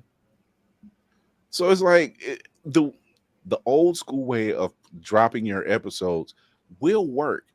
That popcorn or instant oatmeal mentality, that was very short-lived. Very short-lived. Because even me and Hellspawn talked about it. It was like, sometimes you do want it and it's okay, but at the same time, you talk about it for that week and then it dies off. So if you're talking about, hey, we got this streaming service and you got this show and you can watch it all at once, and it's like, well, what happens next week? What happens the week after that? What if you got 12 episodes for a show? Look, you could be bringing in subscribers. You can keep your viewership up. You're the talk of the X-Men has been the talk of the entire internet for 2 months already. I keep getting scared to cut these discussions longer, but our retention rate, people don't click off. If they don't watch the full show, they watch the whole X-Men talk start to finish. Yeah. Because they vibe with it. You know, all of us are fans of this show for one reason or another, or just combined. It's that level of nostalgia. And I was talking to someone about that before. I miss those Saturday morning days where you didn't have everything right there in front of you. You had to wait a week. You had to wait till next Thursday, next Wednesday, next Saturday to see what you wanted to see. And that's where patience develop. But when you dump it all at once, people will just like, okay, I'll consume it. What's next? And they got used to it. We all got used to it. We all got used to it. And I'm glad. I'm like, no, maybe you need to revert and retain. If you worried about losing, because that's what happened. People like, oh, I'm gonna get Hulu, I'm gonna get Disney Plus, I'm gonna get Amazon Prime, and just watch the show and then cut it off. I'm gonna get it during the free trial and cut it off. And that Go ahead, Tatiana. I'm just saying, like, it definitely requires good writing. Like, for example, you see Netflix, they did one half of Rebel Moon and the other half of Rebel Moon. Have I seen that second half? Have I? Not worth it. So I mean, not worth it. I mean, you need good writing to keep people attention and to bring them coming back. Like, there's so much in one episode of 30-20 minutes really to talk about in X-Men. And then you have all the layers. You have the people who come in from it new, like me. I come from the TV shows and all the movies, and then the comic folks. And they, it's a conversation, it's discussion. That's what makes it. We here, Tatiana. We here. And I'm glad she mentioned Rebel Moon, because it's funny because Bo is a fan of Zack Snyder's Man of Steel, which it's not a bad movie. It's not. It's not. And that's where that scene where Bastion is a kid and he's he's hearing the machines. He got that inspiration from Man of Steel. When Clark, when he's in school and he has that same thing happen, he gets over, his powers are kicking in. He's hearing too much. He's seeing too much. And he's just trying to get it in tune. I'm like, I'm so glad you're one of us.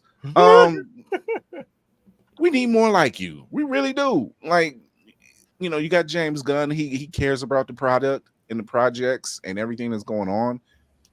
Bo obviously cares about what's being out there. And we've always said, Navy, how many times have we said it?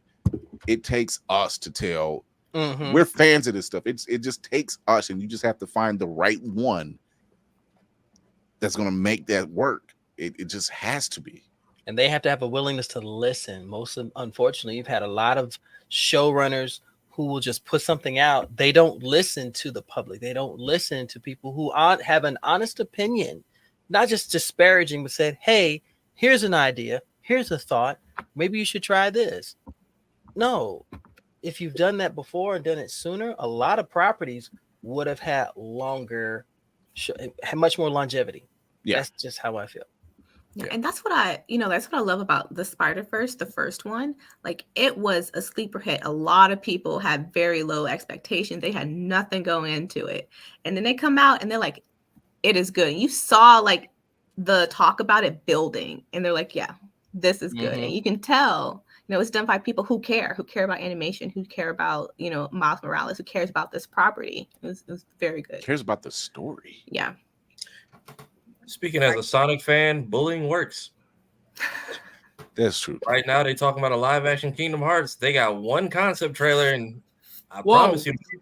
Whoa. I saw a picture, but for real, I thought that was a lie. So they basically had a meeting because Square Enix is like, yes, Final Fantasy is doing good. The Kingdom Hearts mobile game is doing good. Final Fantasy mobile flop, a couple other spinoffs flop, Avengers flop. They're still recouping from. They've experimented a lot. They're still in the red, regardless of their main titles. So now they're finally like, oh, that thing we said we're not going to do 20 years in a row, we keep shooting it down. Let's do like a mix of live action. And everyone was like, you either go full animation or you can do Advent Children. My heart will be my guiding key to my foot up. Everyone's like, y'all got one trailer and this Keyblade is getting raised in arms. We will have a war in y'all comment section. But it's just like the concept. Property. To do the animation. I can't imagine. It's just like the that story is a freaking mess. They've done a manga adaptation that's actually, it's like kind of childish, but it's actually pretty good. And when they went that route, it'd be good. But like what y'all was saying with trying to keep along for long, I kind of wish Knuckles would have gone weekly because it was a lot. And my Paramount free trial runs out Saturday, so it's not getting renewed. But like the fact that they made like one of the worst things that I liked it, but like the fact they made Sonic 06 relevant 20 years later. It's once again, sometimes it's best. And see, I don't know.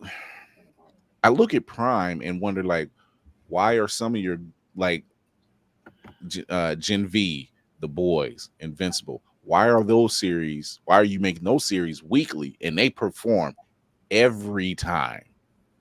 But then you drop a series like Fallout, which is fantastic, and you either take your time watching it or you binge it, and then once you're done, it's done. By the way, shout out to Walter Goggins. My God, I'm so used to you playing a bad guy, dude. That was fantastic. Oh, he's awesome. I'm sorry, he's not a bad guy in this one because I'm only up to episode 5. To me, he's a bad guy. Just watch it. Okay, enough said. Just watch it. Like, but see, it's like Sony. It's like that. It's like that concept trailer they had for Batman Beyond over at Sony Animation. There's somebody in that boardroom that's doing the same thing I'm doing. Like, no, do it. Oh my God, you failed. Do you know how many people want to see that? Like, you had Michael Keaton in your hands. Your hands, where he could have been. He's at the age that Bruce is for Batman Beyond. He's there, and y'all didn't give us Batman Beyond. Now you got people buying the second Crisis movie just for Terry. He's not in it very long, but they at least got the original actor, and then you got Kevin and Mark coming back for the third one.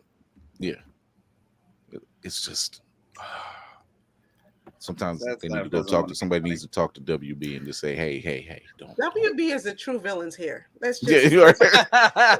As we've learned through every episode and You're interviews, just like, is and- Walter Hamada back there? Is he still back there? No, it's Zaslav.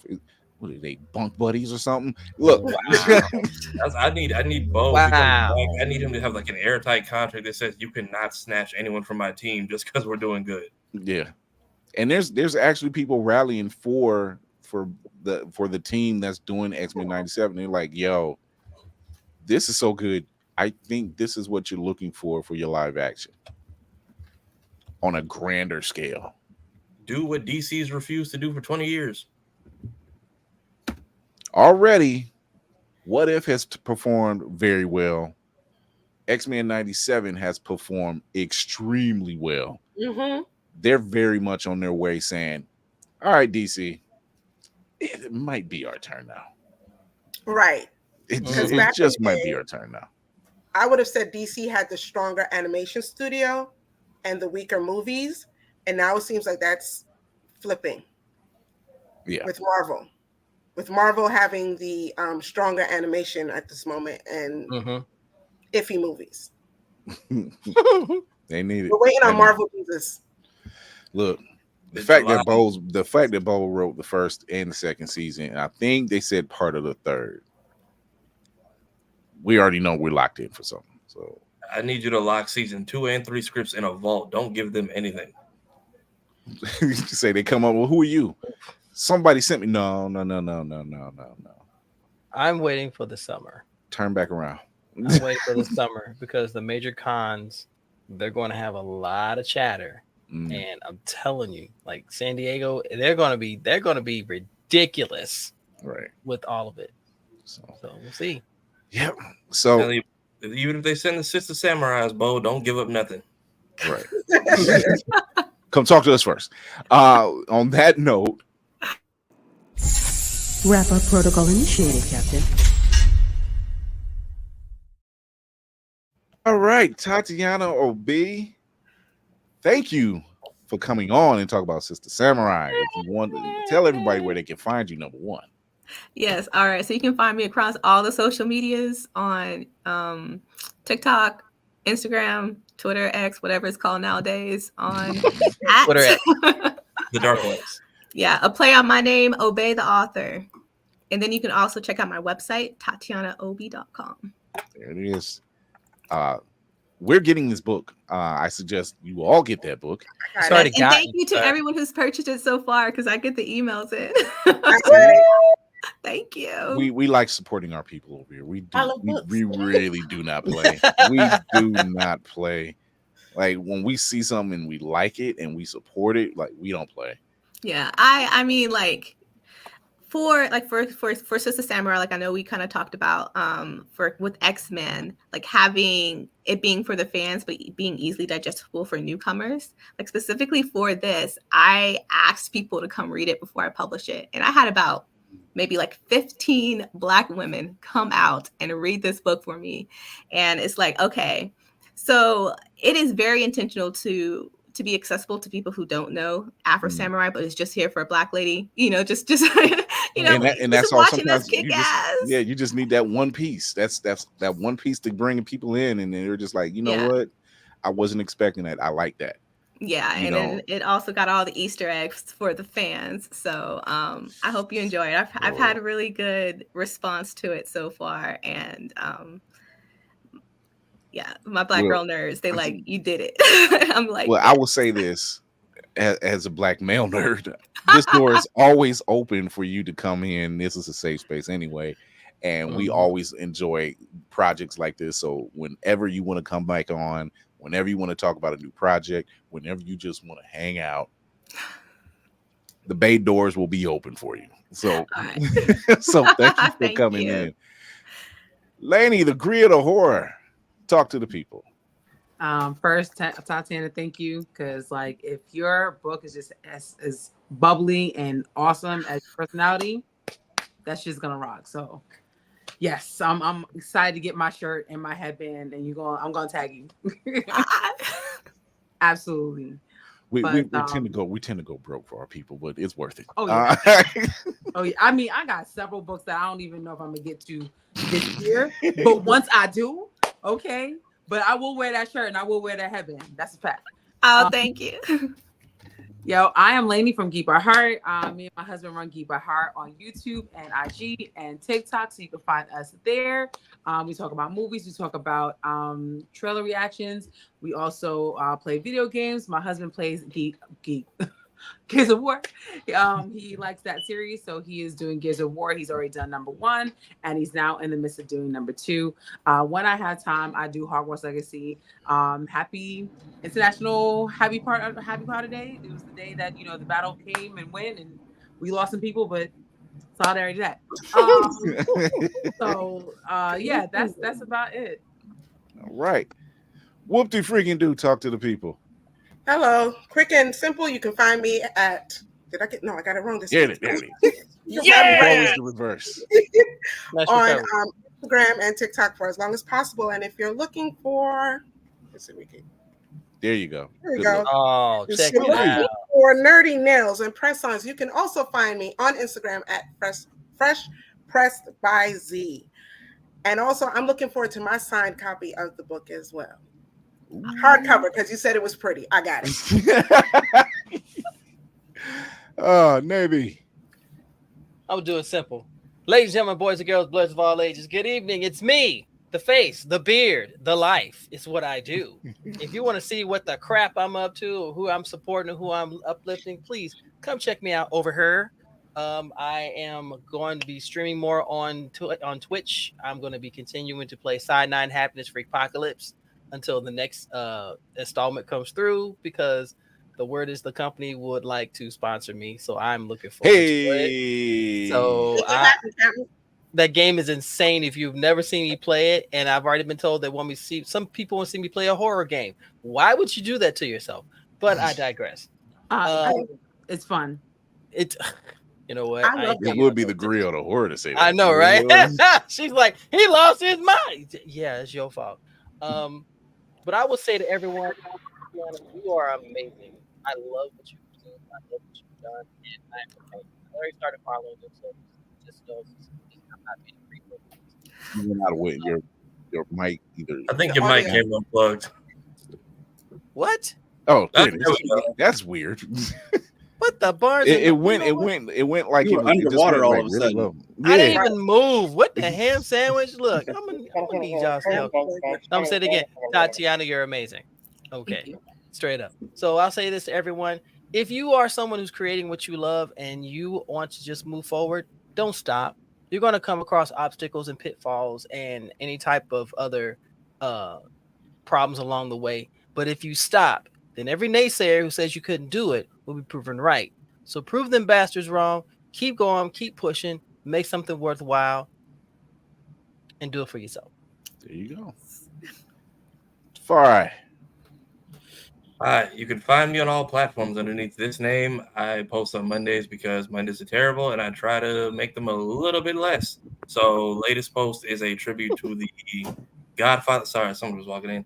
Godfather himself, rest in peace, Akira Toriyama, when he got some cards professionally graded, because that's my new hobby. Also because physical media is dead and I can't find anything to collect these days. And Funkos, I don't need that big.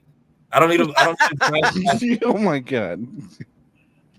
But I also do the editing behind the scenes work for the Blurred's Eyeview page. So we post on Monday, Wednesdays, and Fridays when we are off. We are live Tuesdays and Thursdays. So I will try to get the highlights of this conversation, trailer reaction out tomorrow. We will see, because apparently YouTube is having some master mode glitch in the system and everyone can't upload on time tonight. So I got some stuff in the chamber. If y'all don't get what y'all want tomorrow, it'll be there Monday.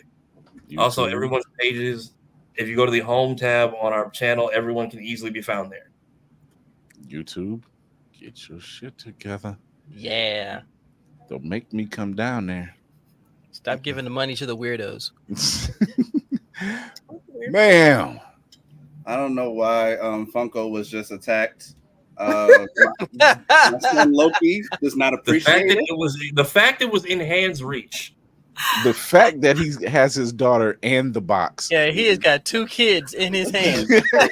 We'll be watching his kids and collection. I love my children equally. You can find me at Mayhem Media, MAYEHEM Media.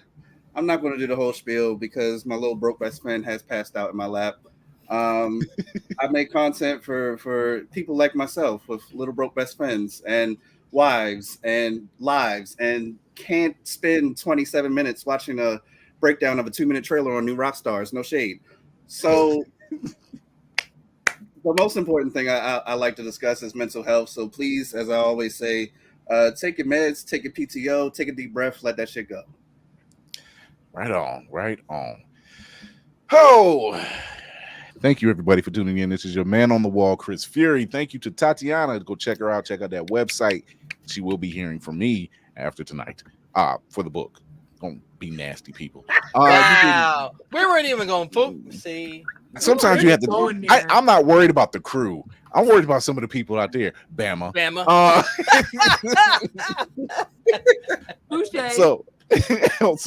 But thank you all for tuning in. Thank you for showing your support on the YouTube channel. Go check us out. Leave a review.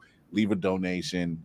Leave something that makes us happy. Hit the like. Hit the subscribe button. Hit the notification bell.